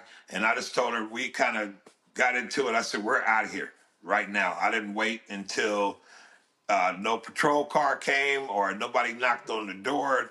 Neighbors were in the street, discussing this matter about what time should they pull out. And that's what we ended up doing. It's time to take off. This here is a video that gives people an indication of what those winds were like on that night. And pull the audio up, guys. That is, that shows you right there just how fierce those winds were and how they were moving. Right. Yes. In hurricane speed. It was just crazy. And listen, I'm from Houston. I've lived through multiple hurricanes. Hurricane Alicia, the eye and the tail came over our home there in Clinton Park community in Houston. I know what hurricane winds are. And when you're talking about gusts anywhere from 100 to 120 miles an hour, that's where I'm trying to explain to people, you could not send up helicopters and planes to douse the land. No. Right. No way. No, it was the way it went, like you said, you could not. So the best thing to do was to vacate and just really pray to God and cross your fingers that your structure will still be standing in a day or two. That's the way it went. Like she said, we just grabbed a few things, thought it was just going to be a day or so. Ended up with, 3 pair of socks, 1 pair of shoes, and a jacket. I'm gonna ask Danielle, I'm gonna come back to y'all. Danielle, I pose this to my panel. The blame game. The folks who will say, oh, Mayor Bass, how dare you? Governor Newsom, how dare you? Oh, Democrats, y'all made this happen. California insurance regulators. Well, the insurance industry had to make money, and so y'all put them in a difficult position. Are people having those conversations, or are folk like you and your parents and the Jones really wanting other people to say, shut the hell up, we're the victims, and y'all are just talking? Yeah. People are having those conversations, and they are blaming a lot of people. Excuse me. It's still really smoky, but they are having those conversations. And for us, we just want to rebuild. We're trying to just get back to some sense of normalcy, and to see everything just go down like that, it is. You couldn't imagine. You see the videos, but to actually go there and see our house was still on fire when we got there to see it. My dad actually passed out, and he ended up getting burned. He ended up cutting his hand in 2 different places because he couldn't believe the devastation that he saw. So, no matter what happened, however it happened, at the end of the day, our community is burned down to the ground, and that's the bottom line. And for the Jones family, again, this is the people, again, for people who outside who have no idea what the hell they're talking about. Altadena is its own city, correct? Yes. Pasadena is its own city. Exactly. Yes. Santa Monica is its own city, right? Yes. Malibu, is Malibu its own city, or are they part of Los Angeles? No, that's their own city. So they're not a part of our family. So, but all of these people again who are pontificating don't even understand that you're talking about literally municipalities that are individual municipalities. So it's not like this is all Los Angeles and all of that. And so that to me also again is also why I wish folks would just shut up. But what Jones family? What do y'all make again of the blame game that you're seeing play out on mainstream media and a bunch of other people who are yapping on YouTube and other platforms? Well, you know that the yapping and that kind of stuff, and like the lady said just now, with her watching the place burn, we're so much of a tight community right there, Altadena. The yappers, until you actually go through this yourself, I think you need to be quiet. Because there's a lot of hurt families. We have lost people to death for this fire, the tragedy, heart attacks, strokes, whatever. If you didn't move fast, then you might not be here today. So it was a training that we went through on the run. And you can't practice this. So it's a shame that anybody that has never been through it, lost their loved ones or their childhood home to burn to the ground, and now sitting in the waiting game of what so-and-so want to give you and this, and applying for all these different loans and getting stuff out of people's closet to cover your back, then I think you need to just really pipe down. I'm gonna ask the Jones family this, and then Danielle's this. For the Jones family, was this the first time y'all had to flee your home as a result of wildfires? No, it's the first time that I fled. When I came back, there was no home. But no, it's not the first time that I have had to evacuate. Gotcha. So you've had to deal with that before. Danielle, same for your family. My parents, there was one fire where we needed to evacuate, but my father declined to do so. We all left, but he did not. And fortunately for us at that particular moment, during that fire, and there were winds that time too, now that I think about it. He stayed though, and the house was fine. And so this time when they were told to get out now, he figured we'll come back tomorrow or in a couple of days and we'll still have a house like like all the other times. But this time, no, it's gone. Nola, give our audience just the perspective, the historical perspective of Altadena and African Americans. So first of all, my heart goes out to the Jones family and to my cousin. I love you. Our family's been through a lot, and we will get through this too. Altadena. So, a lot of people talk about Pasadena, and when they talk about Pasadena, they're typically talking about the Rose Parade. I went to high school in Pasadena, so I spent a lot of time and a lot of years there. In many ways, I guess the second part of my life, I grew up there. And Altadena always had this pride of place within a Black community because it was always this affluent Black area, but not the type of affluency that necessarily comes from everybody in the entertainment industry. Another huge misconception about everybody who may have property in California, that somehow you have to be adjacent to the entertainment industry. We're talking about families that work those good old 30-year jobs, those good old government jobs. My Uncle Roland, my cousin's dad, He got a great name. Oh, anyway, Roland. Anyway, the other Uncle Roland, he bought that plot of land and poured his heart and time and soul into it, you know, and the beautiful backyard that you saw, that's a culmination of decades of love, time, and energy. And you roll through Altadena as a Black person, and there's this sense of pride that you feel because you know all these Black people own these beautiful homes and they pass them down generation after generation. And I cannot help but to think about the similarity in New Orleans East. When Hurricane Katrina happened, that was another affluent Black area that is just gone. And so the things that I'm concerned about, what I saw that happened during Hurricane Katrina, first of all, there are going to be insurance issues. There are going to be loopholes. You know, did you have this type of insurance? I mean, there was a family in Katrina that the insurance companies contested. They didn't have insurance to cover the second floor of their home, flood insurance. So there's going to be all this stuff you're going to have to deal with. And then there's going to be people seeing opportunity, wanting to come in and buy land from people cheaply because they're vulnerable and they're desperate and they're hurting. So you're going to see that. And then, unfortunately, you're going to see a community that's going to try and come back together. And I hope and pray that Altadena is able to do that.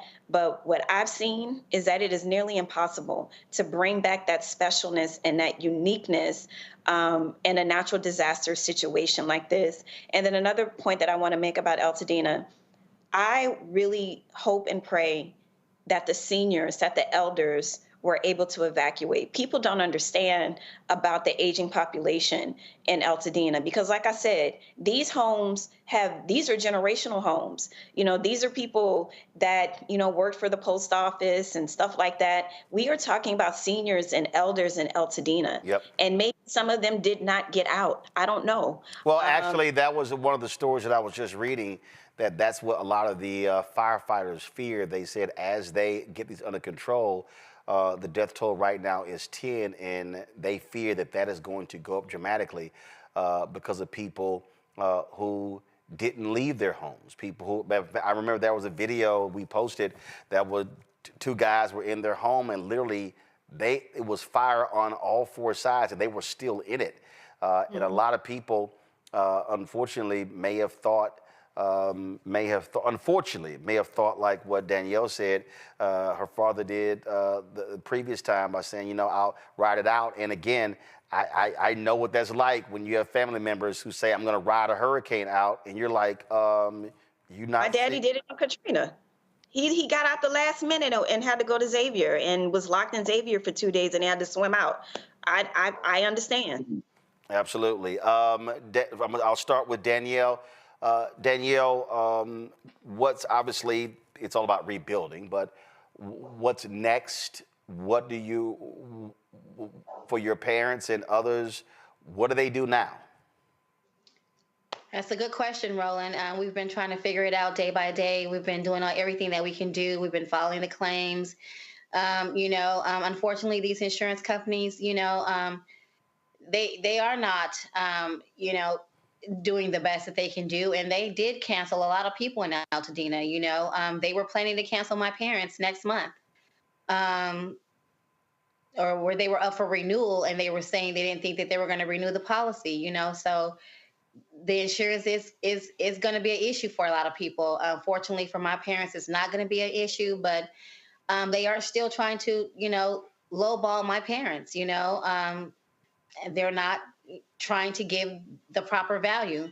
So that's a fight that we're going to have to fight. And I just hope that other residents in our community will stand firm and stand tall and fight and fight to the end and get what they actually deserve. They worked hard for it. And so I just pray that they don't walk away and they don't give in, and that we, as hard as it may be, we rebuild so that we can continue to be there. And, Altadena is a great place to be. And I want to see Altadena come back to life. And I just hope that everyone has the wheelhouse and has the will just to stay and fight and just rebuild and just stay in our community and build it back up. Jones family, where are you now? What's next for you? Rebuild. We're going to. I have been in contact with numerous of families, homeowners or whatever, so we may say, and we have been chatting. about staying strong, like she said, sticking around. We're not going nowhere, and we're ready for the fight. Far as insurance purposes, you know, what they want to lowball or whatever. Our guns are loaded, and we're ready to go. Pull up the GoFundMe for the Jones family, please. They have posted this. If you go to YouTube, it says help Adonis, Coach AD, and Denise Jones rebuild after the fire. And so if you go to GoFundMe, you'll actually see that there.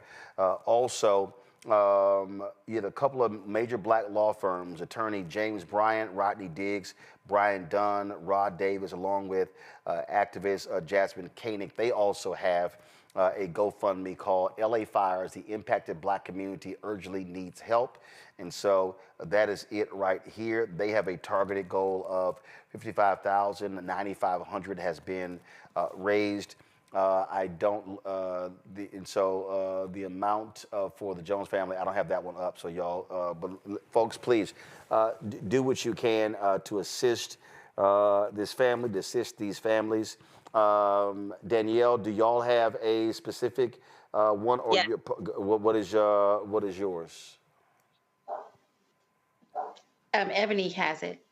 Nola has it. Give me the name so I can search it, then pull it up. Oh, it's Kristen's C. So Kristen is CRISTIN apostrophe S, and then it says Kristen's grandparents.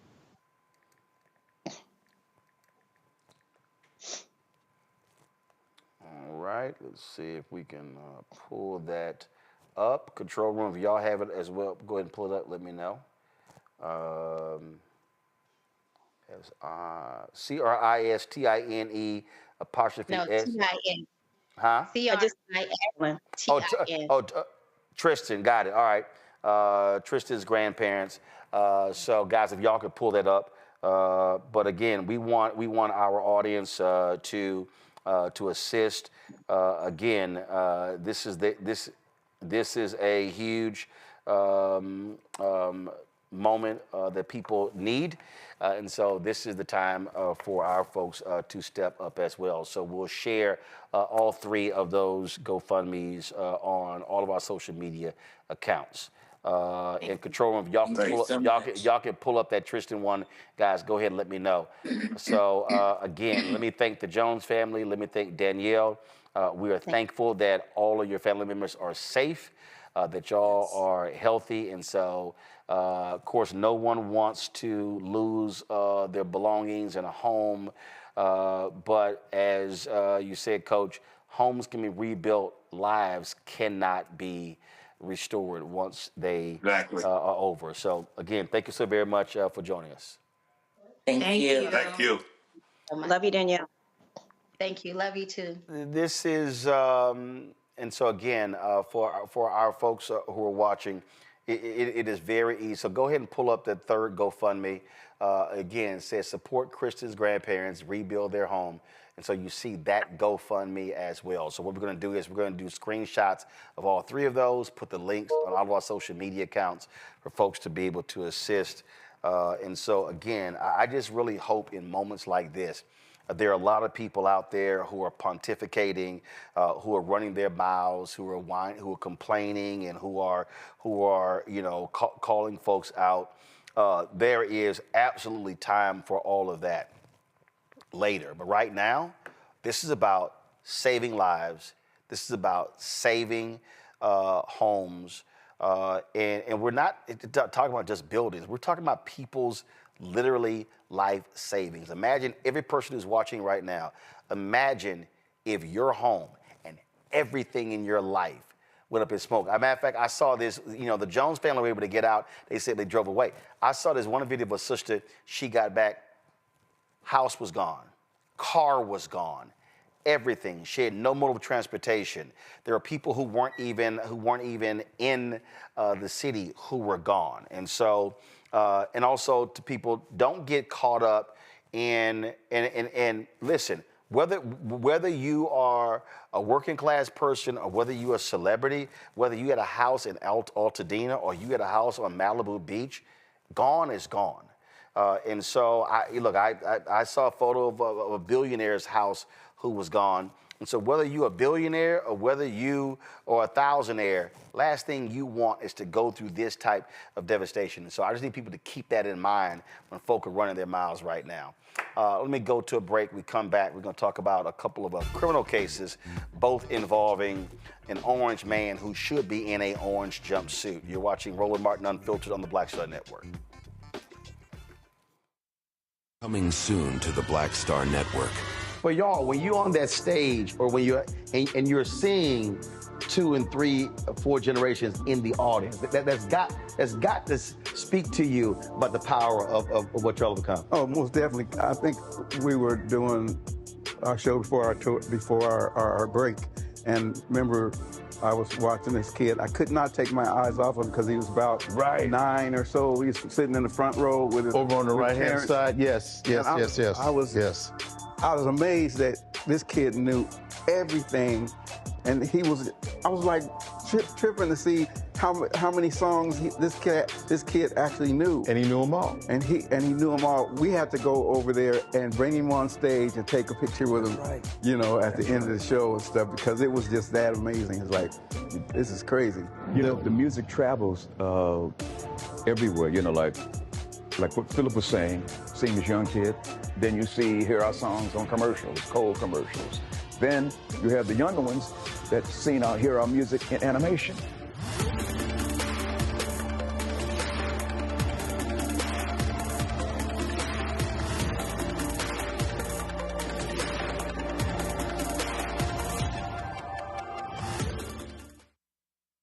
I'm Russell L. Honoré, Lieutenant General, United States Army, retired, and you're watching Roland Martin Unfiltered. Well, folks, today was a day that the orange one learned his sentence in a New York City courtroom. He tried everything to get out of it with the Supreme Court. They were like, nah, bruh, in a 5-4 vote, you got to exhaust all of your appeals.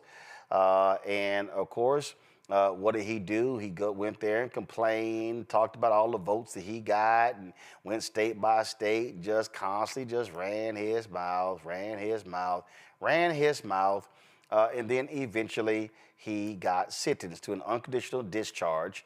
That means that the orange man will get no prison time or probation as he prepares to enter the Oval Office on January 20th. A jury convicted him on 34 felony counts of falsifying business records to cover up a hush money payment to porn star Stormy Daniels ahead of the 2016 presidential election. That's right, he wasn't in office. Of course, he didn't physically attend the sentencing. He appeared via a remote video feed from South Florida. After the 30-minute hearing, Judge Juan Merchan released Trump without any ongoing conditions, wishing him Godspeed in his second term in the Oval Office. And so, Matt, here's the deal. He is, I saw Alan Dershowitz on with nutcase right-winger Charlie Kirk by saying, this is an innocent man who's appealing. No, he's a convicted felon. And Matt, when you hear these people say that, oh, this is weak, this is nothing more than a misdemeanor, this is all trumped up, no one else would have gotten this if they weren't Donald Trump, I had to remind people, the Trump DOJ convicted and sent Michael Cohen to federal prison for the exact same crime. So it's like, I'm sorry, so it was good enough for Cohen, but not good enough for Trump. Just your thoughts on all of this. Well, correct me if I'm wrong, but didn't Cohen go to prison for lying? I mean, I don't know that it was the same. No. He actually, no. Go ahead. I'm going to actually pull up the DOJ press release.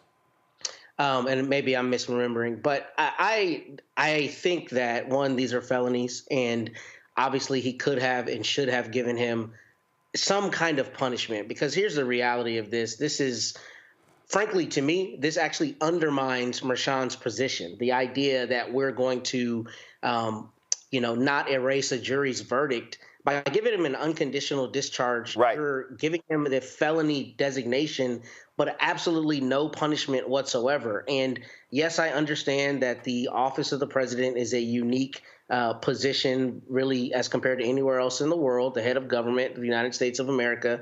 However, if a jury found him guilty, to not give him any punishment doesn't accomplish anything beyond putting the scarlet letter F on his forehead, which will not meaningfully affect anything.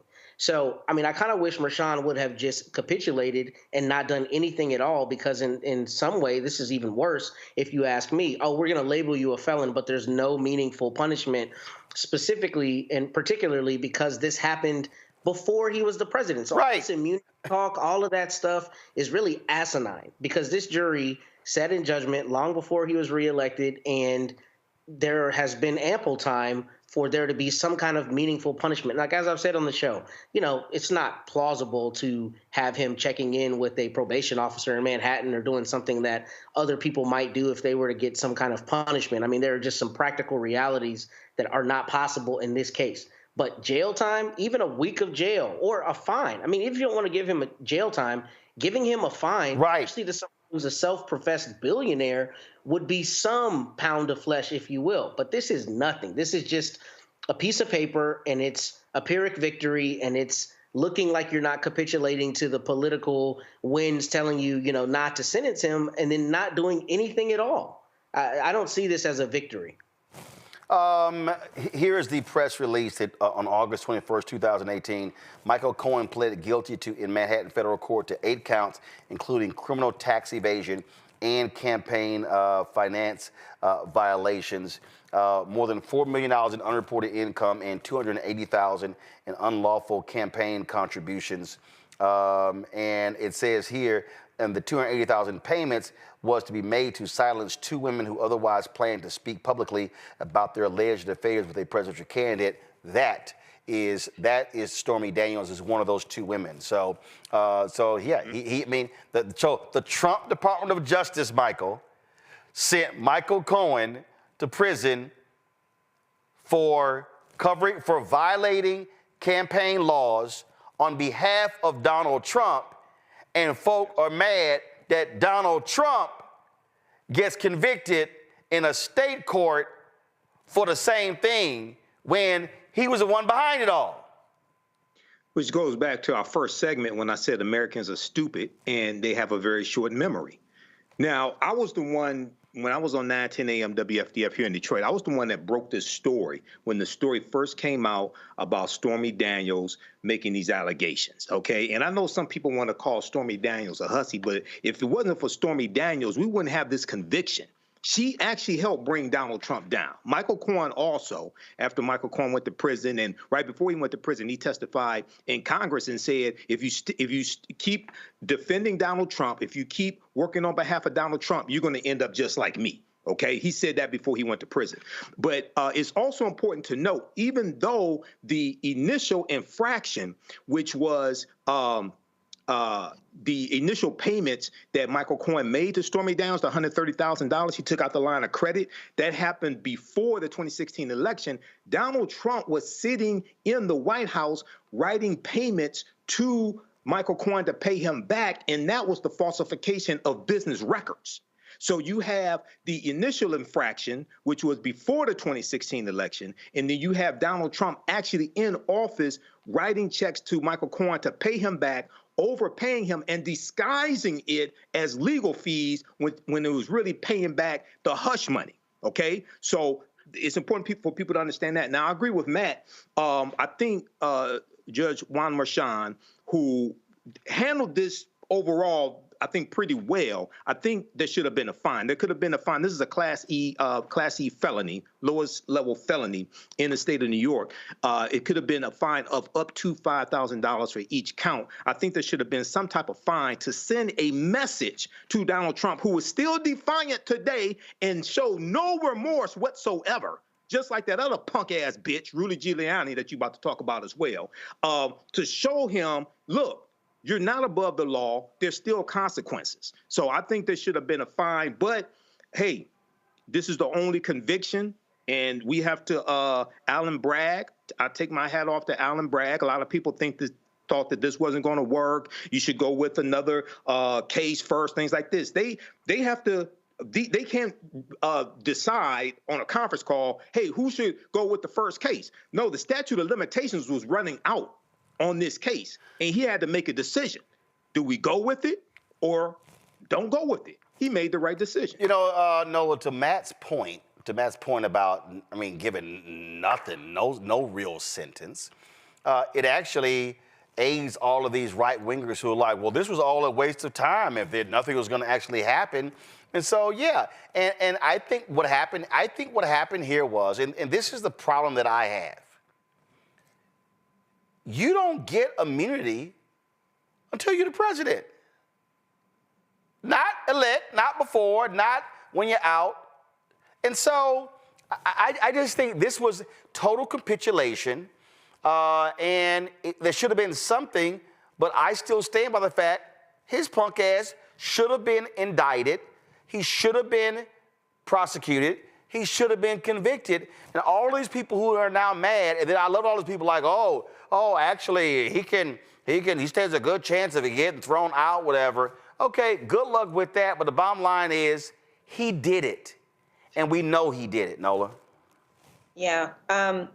You know, in the broader sense, it's another dent in democracy, right? It's another dent in the democratic system, in that it really does feel like this one person can get away with any and all things when everyone else around him seems to pay the consequences. But when you kind of invert the triangle a little bit, it also further dents the reputation of the criminal justice institution. You know, it's already struggling, you know, not to mention the fading reputation of the Supreme Court. And now you have this. It makes the criminal justice system seem toothless. And you're right, it does give the right more fodder. You know, it makes Trump seem even more invincible, which makes them buy into the narrative and the myth of him being invincible. And it also, you know, it sets a bad precedent. And I'm, you know, from day one, you know, we've had conversations, Roland, going all the way back to the national security case regarding the documents. That's a situation that I am still reeling over. You know, that's a very serious situation. And this person is going to be the president of the United States again in another 10 days. And I say all that to say that I understand the framers' thought about this country from a moralistic standpoint. I think, you know, when you talk about norms, when you talk about values, when you talk about mores, a lot of that hinges on morality, and that you're already assuming that a person who's going to sit in an office of the presidency is going to have, the standards are going to be so high that there's no way that these norms and values would get you know, that there's no way that a person would act in a certain way. They have circumvented every single law. They found every single loophole to make American democracy seem fickle, to make it seem as if it is this kind of old and dying thing. And in many ways, they've proven that point. So how do we counteract that? That's where I'm going with this. What needs to happen institutionally to where not every single norm, not every single law, you can find a loophole? Because if we continue down this road, what's the point? What's the point of having a criminal justice system when Donald Trump can literally get away with everything? Indeed. You talked about other people paying the price. Well, Rudy Giuliani, talk about a dumbass. He did all that bidding for Donald Trump. Trump wouldn't pay his legal bills. Now he's been held in contempt of court for a second time. Man, the federal judge, I mean, just ripped into him because he's been hiding assets. And then, of course, after he was held in contempt for a second time, this is what this little punk had to say. Notice she's talking about criminal contempt because she's dying to put me in jail, like she put all the J6 people in jail. Woman's bloodthirsty. That's an unconstitutional order. What? That's an unconstitutional order. Oh, what does she care? How many did she do for the J6 people? Yeah, you can't do that. Telling other judges they weren't given strong enough sentences? I mean, that is a mockery of a judge who has an opinion prepared. You had to have prepared that decision yesterday or the day before with all the citations in it. Can you tell the room that we're out here and we are leaving soon? Can you tell the whole room? Like, I hope they noticed that it was you an guys can see us absolute talking from deception when she said she just prepared it and smiled. So should we just go? Are we good to go? That sounds like contempt to me. Okay. Can you tell them so that helps? Can you just tell the room that we're out here? Just let them know. I think it's utterly laughable that a former U.S. attorney who went after mobsters, who was the mayor of a city, is trying to say that a federal judge holding him in contempt of court for defaming two black women, hiding assets, somehow it's unconstitutional. Dude, shut the hell up. Matt, go ahead. Well, you got in front of what I was going to say, which is crazy that he's a former U.S. attorney. What you often see in courts is you see when it's a police officer, being sentenced or dealing with some kind of like contempt, or if it's anybody who's got a position of the public trust, very often judges are angry that person is, in the crosshairs of the criminal justice system, and they're more harsh with the punishment they mete out to them. So, one, I'm really surprised that a former U.S. attorney would just brazenly, disrespect the judge in this way. And I think some of this is part and parcel with what we've talked about. I mean, some of this just toxicity with ideological positions, especially on the conservative side, going so far and just saying anything, having no guardrails. But what's crazy about this is federal judges, pretty much have wide latitude to do whatever they want. So it's reckless to be outside talking about this judge crazy. No. Hold up, Matt, not even outside. This is the Associated Press story. Giuliani smiled and chuckled as the judge explained why she was holding him in contempt. She said it was outrageous and shameful for Giuliani to suggest that he is the one who has been treated unfairly in this case. I'm sorry. Send his punk ass straight to jail. He is laughing in the face of a federal judge. This is where these judges have, if Matt Manning, Nola Haynes, Michael Imhotep, or Roland Martin stood in court and laughed at a federal judge in a contempt case, all four of our black asses will be behind jail right now, sitting there thinking about what the hell was I doing talking smack in court. Look, let me tell you, anytime the federal court sends me a hearing or a setting for a show cause hearing, meaning myself or my client needs to explain to the court why something has happened, I have a small heart attack, right? Because it's a federal judge. They can do whatever they want. They've got wide latitude. I think maybe in this case, part of what she's doing is not being overly heavy-handed so as to not look like some part of it is political. I'm not sure who appointed her, but what I don't— Obama did. Okay, Obama. She's Obama appointment. There may be some part of that playing into this, but what I really don't understand is in a situation where the litigant here, Giuliani, is so brazenly flouting, disrespect of the court, I don't see how the court doesn't just automatically jump to a graduated sanction like putting him in jail. Sometimes they start with money, sometimes they do other things, but he's continuing to engage in the conduct that is at issue in this case. He's continuing to claim that these women helped steal an election, and I don't understand why the judge has not just thrown him in jail at this point. And he's clearly asking for that, standing in front of the courthouse, maligning the judge the same way he was inside the courthouse. It's baffling to me, but, I think it's going to end up with him sitting in a jail cell. Well, I just think at some point, Nola, if these people want to F around and find out, guess what? You F around, you're about to find out. And I'm sick of the special treatment. I'm sick of the and here's the deal. Donald Trump, Rudy Giuliani, there is no bottom.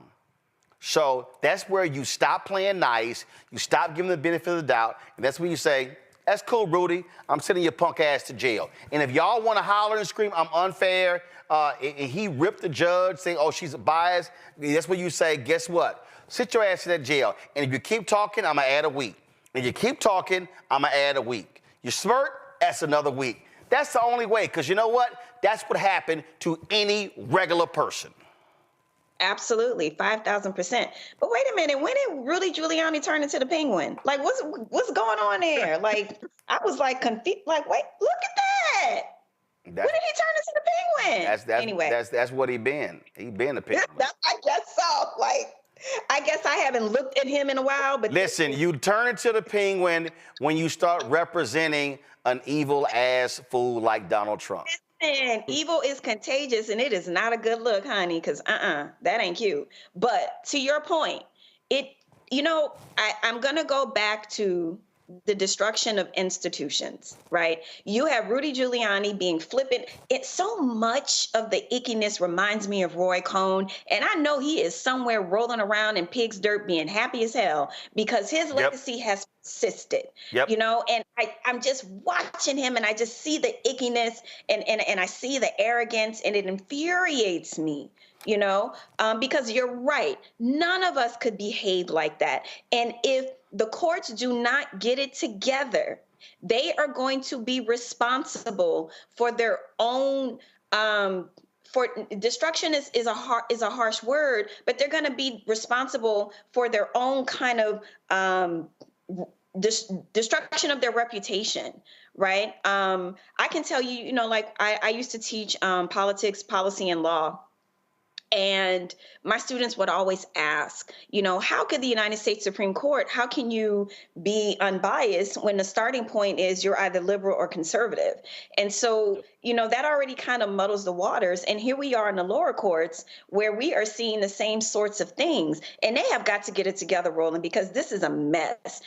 And to your point, so what if he says she's biased? So what if he says she's an Obama appointee? And right. You whole judge. Yep. So what? Michael, real quick. I'm tired of it. Michael, real quick. So Rudy is continuing to spread lies about these sisters, Ruby Freeman and Shay Moss. I think this civil lawsuit is the way to break these insurrectionists, these people who plotted to overthrow the government. Rudy Giuliani was involved in January 6th.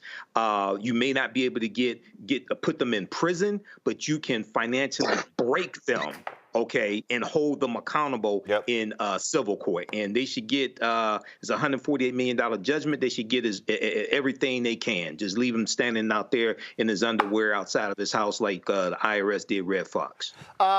Folks, a couple of things, and I went over with the fires, but that was absolutely needed. Meta, Facebook announced they're getting rid of all of their DEI programs. More of Mark Zuckerberg kissing the ass of Donald Trump. Dealing with supply diversity, dealing with hiring, you name it, they're getting rid of all of it.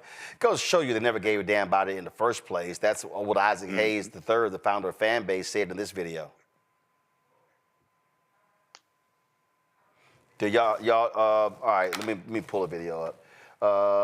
Because so what y'all have to understand what's going on is all of these companies are doing all of they can to kiss up to Donald Trump and the right wing. And so, that's all they're doing. So they're going to keep doing that.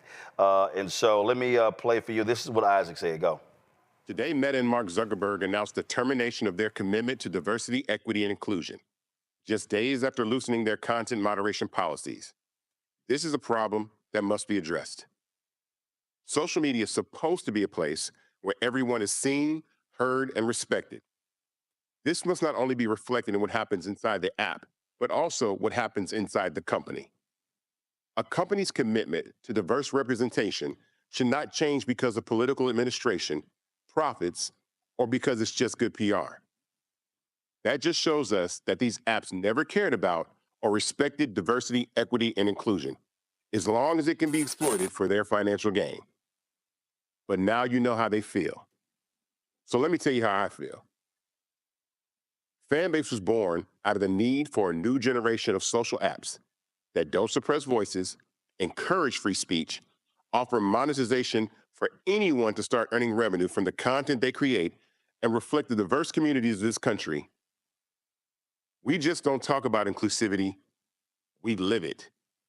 We believe all creators deserve ownership, respect, and real opportunities to succeed.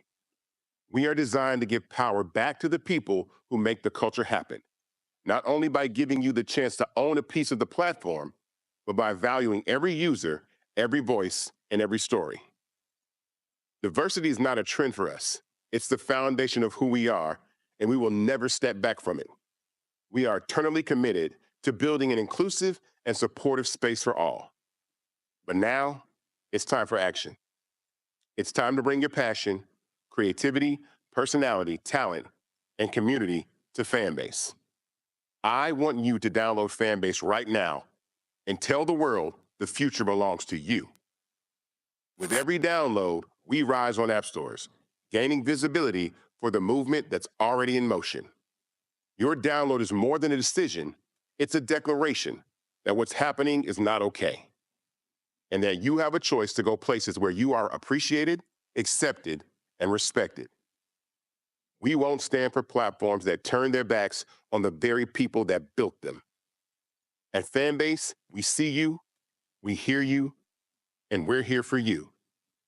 Together we can rise, thrive, and create a world that truly reflects the power of all. Just note here to my panelists, which I thought is pretty interesting.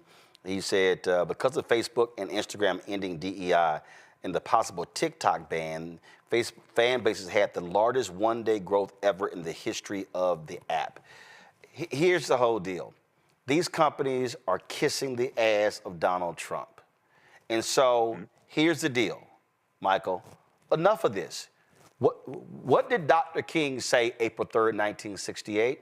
He said, we don't have to throw one Molotov cocktail. We don't have to start any riot. He said, all we have to do is simply retreat, pull our money.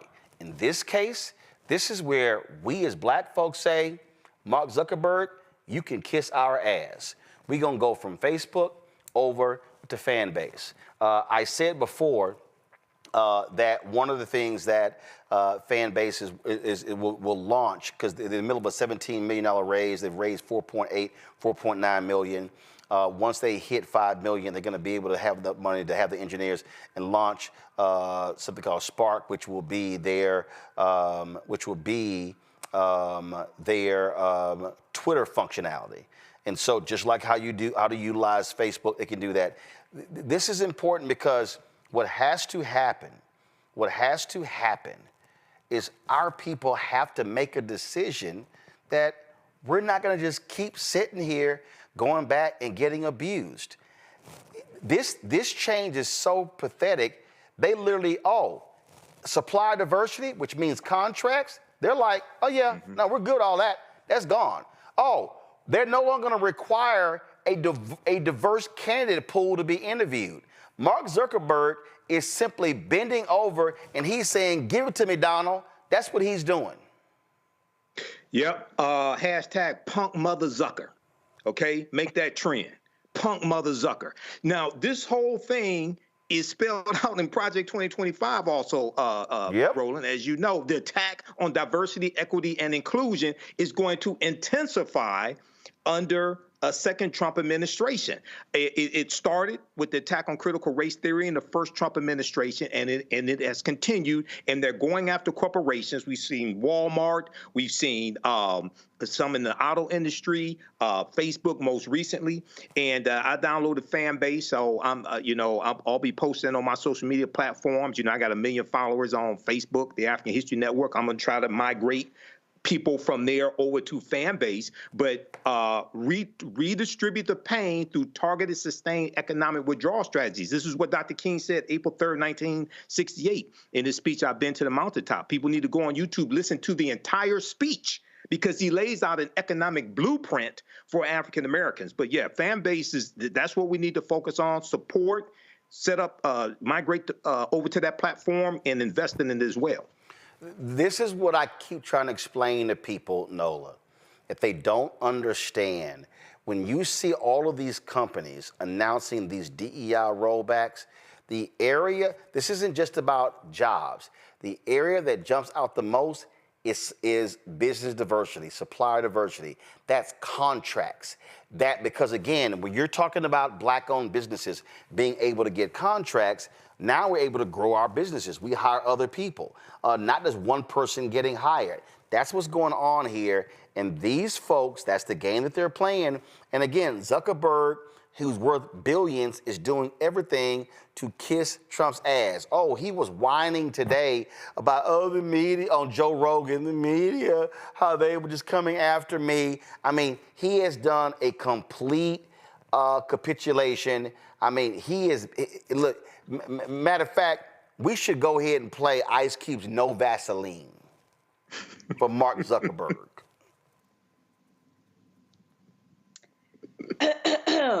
Yeah, I said it. Go ahead. I'm not a mean person. I am not a mean person. I'm petty. I ain't mean, but I'm petty. I'm trying to understand the new look. The fro, the little chain. He looked like a background person from like a black exploitation movie from the 70s. Like, he's going through something, is what I'm saying. I don't know what this version of him is. He may not know what this version of him is, but it's not a good look. I have not been on Facebook in buku years, and I'm happy that I left. I am on Instagram and Threads, and I also do have a Fanbase account that I will spend more time cultivating. Look at what is going on with this look. What is That's his Justin Timberlake look. That's Justin Timberlake. Is that what that is? Justin Timberlake don't even look like that no more.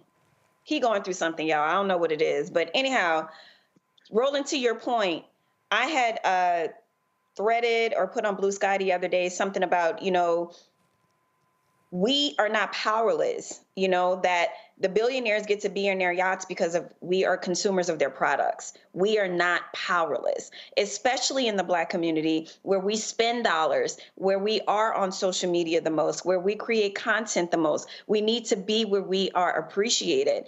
And, Charlotte Clymer had tweeted something earlier that, it's going to be a circle back for all of them. It's going to be a circle back for all of them. And then they're going to try to say, oh, well, that was a different time. We didn't mean what we said. They are going to need the DEIs again. And, I want to say one thing about the whole DEI thing that has become a cuss word, that has become a slur against Black people. The one thing that I fear is when I think about what they're going to put Karen Bass through in California. What I think about what they have done to those women in the leadership roles, the firefighters in California, how they have labeled DEI as something that is automatically that you are automatically unqualified if you are not a white male, which is something that pretty much Scott Jennings said on CNN the other night. How do we counter this? I keep coming back to this. How do we counter these sorts of attacks? How is it okay to every person, every Black, brown person, every LGBTQIA person, you can just call DEI as if it's a slur, as if you are automatically unqualified? What is the counter to this? I will keep asking this question until we collectively come up with something. There's only one counter. Matt, there's only one counter. It is to penalize people economically. But that actually requires Black people having the guts and the unity and the collective thinking to do it. Mm-hmm. Yeah, I think that's correct. And what I don't understand about this, that I think is a very interesting study in power, if you will, is if you're a billionaire, if you're Mark Zuckerberg or you're somebody with that kind of gravitas, if you will. No, who has FU money? Why do you ever capitulate to Trump, right? Because Trump is always trying to put out that he's powerful, right? But you look at Musk, you look at Zuckerberg, you look at these mediocre but extraordinarily wealthy people who are in that echelon, at least financially. Like, why would you ever capitulate? I don't understand what the strategic move is here beyond, I guess, some concern of the government reining in Meta. I mean, obviously it's about money. I don't know where it ends with the money, but I just don't understand why Zuckerberg would do this, because to me, it seems to be counterintuitive to his business goals. It seems like if you not only continue DEI, but if you continue to fact check and you continue to do anything that puts into controversy, the conversations on social media, that probably is monetizable for you. So I don't understand the long-term strategy of this beyond maybe cozying up to power, but it seems like they've got enough, he at least has enough power on his own to to not have to capitulate to Trump. And I just don't understand why you play it this way. Also, I want to say, Nola, this is the Malibu's most wanted. That's what you're seeing with Mark Zuckerberg. It's the Malibu's most wanted. So, all right. So listen, I know we're over time, and I was gonna, but I gotta squeeze this in because I just gotta get y'all's thought on this. So, Amazon MGM Studios announced that they are giving $40 million for a Brett Ratner-directed documentary on Melania Trump. Now, Brett Ratner is the famous director who hasn't directed anything since 2014 when he got hit with a slew of Me Too allegations. But I guess he's cozying up to Trump as well to bring him out. So you might ask, why is Jeff Bezos, who owns Amazon, why are they giving $40 million to a Melania Trump documentary? Y'all know the budget for the movie Selma was only $25 million?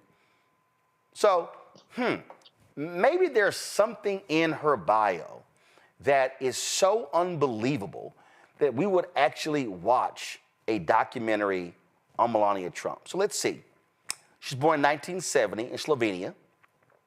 She studied architecture and design at some unknown university for 1 year. Then she came to the United States in 1996. First, she came here on a tourist visa, then a string of working visa for skilled immigrants. I guess the skill was being nude in photo shoots. She meets Trump in 1998, marries the orange one in 2005. 2006, she gives birth to her son, Barron. She becomes a U.S. citizen in 2006 and First Lady on January 20, 2017. That's it. That's the documentary.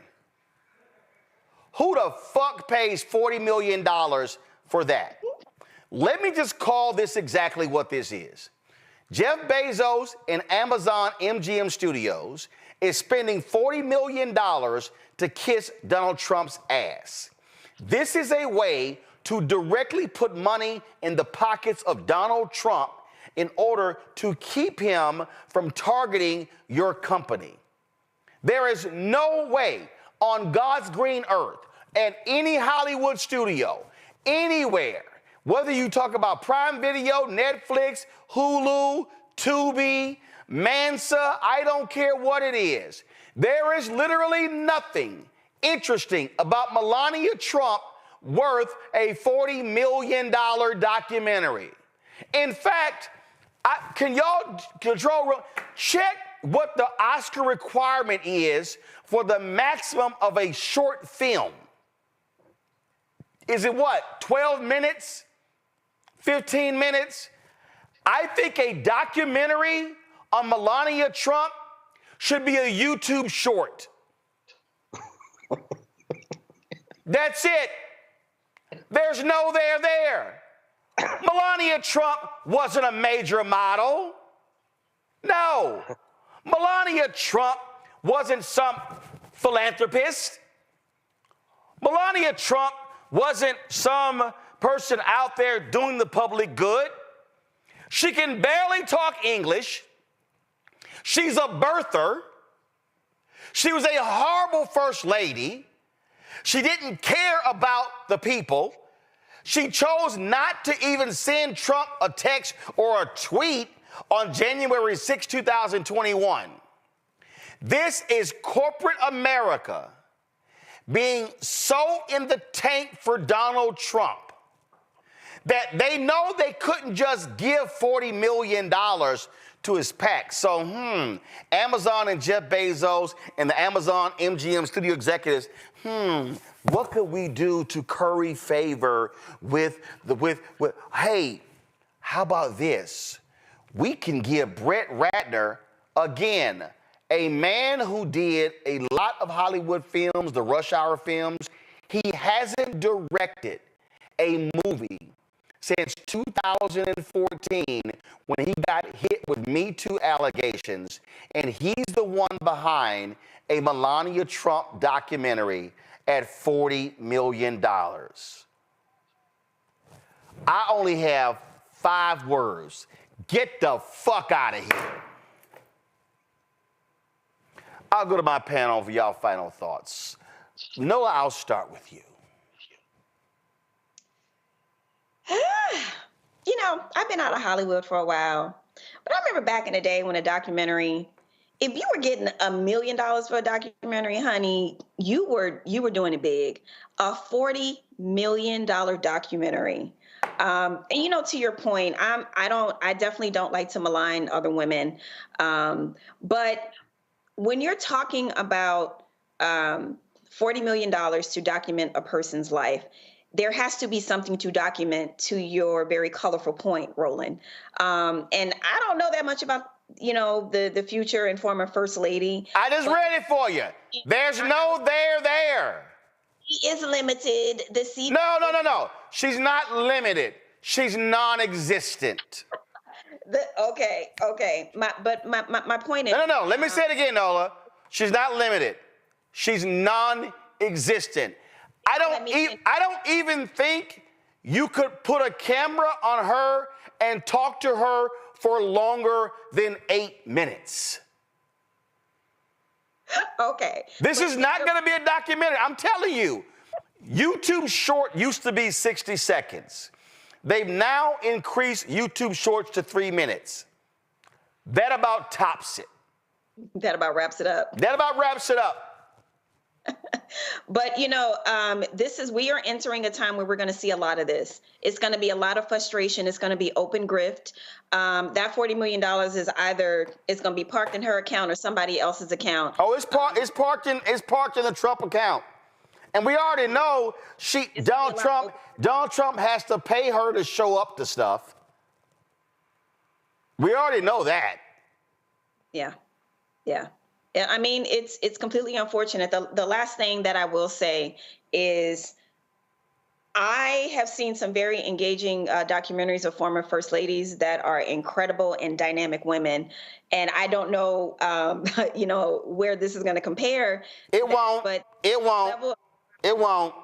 Level of corruption. It won't. That we're going to see the next 4. I hear you. We're going to see a lot of this type of corruption over the next 4 years, and we're going to have to buckle up and call it out at every single juncture because it's about to be more of this. This is a grift, Matt. It is a grift. And only because MAGA are a bunch of idiots, this documentary should get a 0 rating on Rotten Tomatoes. But we know MAGA idiots are going to flood Rotten Tomatoes and go, oh my God, this is the most amazing thing in the world. This is unbelievable. What does this say? I'm sorry, I can't see it. Get money. Get money. In the words Get money. Christopher Wallace, baby, get money. All I got to say is those 2 words. And, you know, I think Nola's 100% right. There's going to be a lot of corruption. We know that. That is the Trump playbook. But I don't think this is corruption as much as it is, as the old idiom says, a fool and his money are soon parted. Why you would pay $40 million for this documentary, I don't know. And I'll tell you, you know, to be the devil's advocate here, she was born and raised in an Eastern Bloc country in the middle of the Cold War. Maybe there's an interesting backstory. It's not. I can't. It's not. It's not. Right? Wait, dude, she studied architecture for 1 year. I doubt Melania Trump can do a stick figure hangman. But can we talk about this genius visa that she got? Do we know that for a fact? Did she really get an H-1B visa? Because if so, this is where I have an issue with this. I have actual genius friends who are right now waiting for that visa so they can continue to stay and work and contribute to the scholarly community of this country. Do we know that that is a documented fact? Because if so, I want to know how.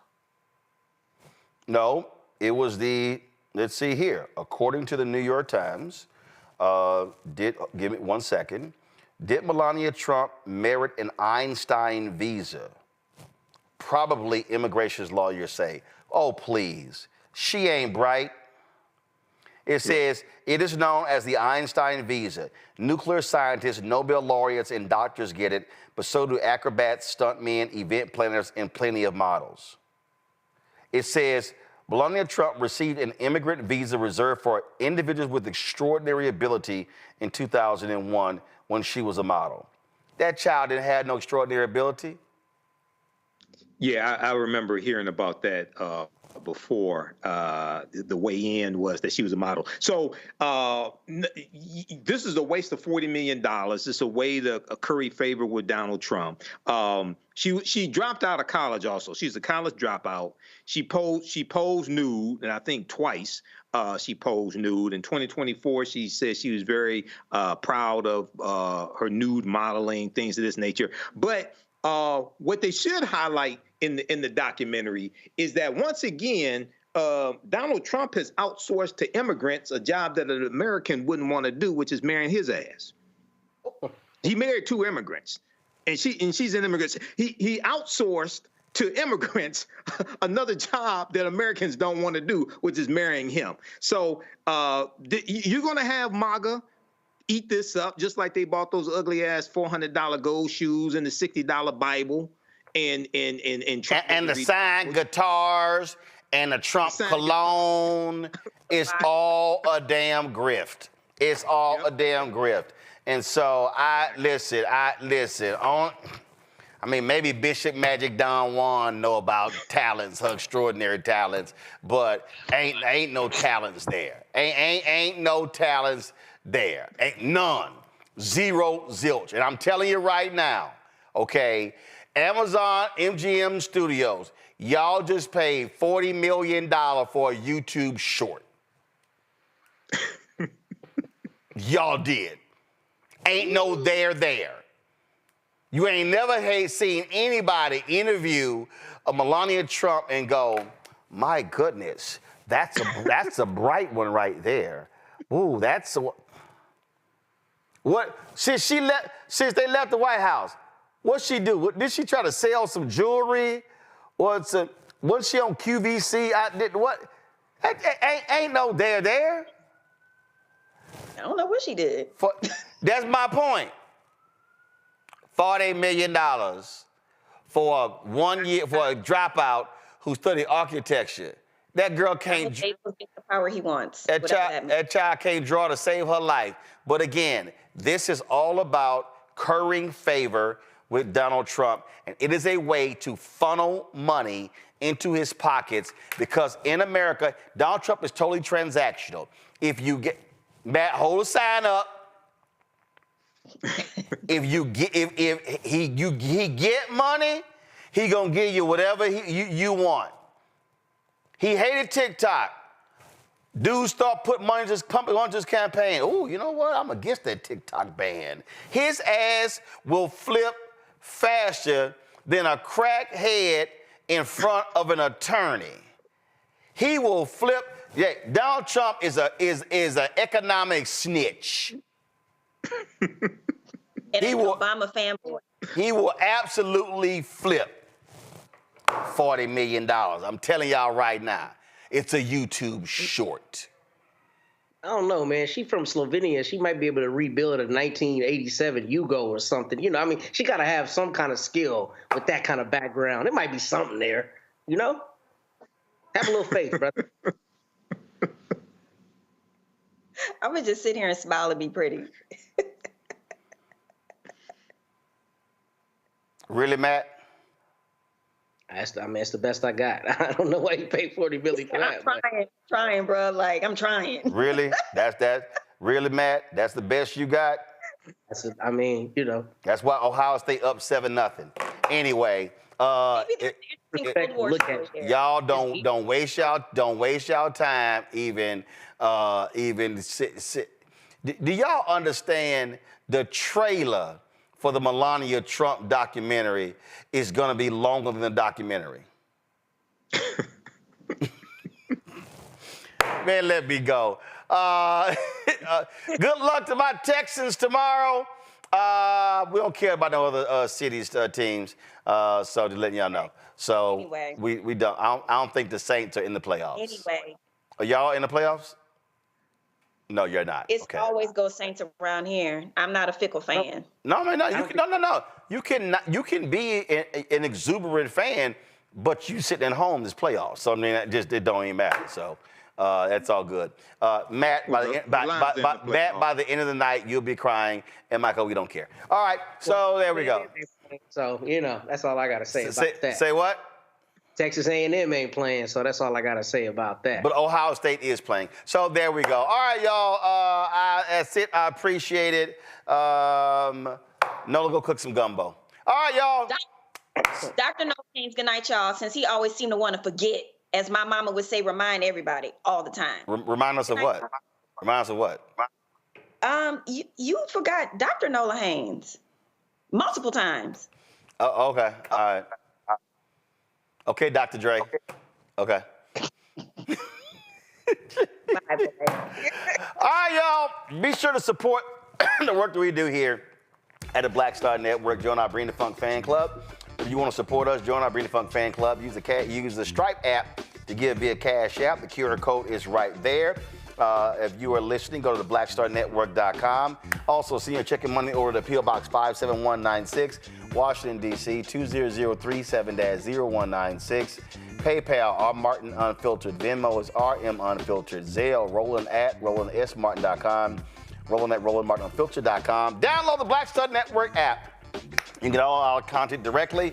Android phone, Apple phone. You can also download us on Android TV, Apple TV, Roku, Amazon Fire TV, Xbox One, Samsung Smart TV. Be sure to get my book, Wild Fear, How the Browning of America is Making White Folks Lose Their Minds, available at bookstores nationwide. Get the audio version, which I read on Audible. Also, get our Roland Martin Unfiltered and Black Star Network gear by, of course, our shirt. We tried to tell you, FAFO 2025. And also, don't blame me. I voted for the black woman. We got t-shirts, hoodies, wall art, and mugs, and more. Go to rolandmartin.creator-spring.com or just go to blackstarnetwork.com. You can access all of our merchandise there, folks. Of course, every Friday, we always salute the people who have contributed to our show. And so we'll end the show with that right now. I'll see y'all on Monday. Holla!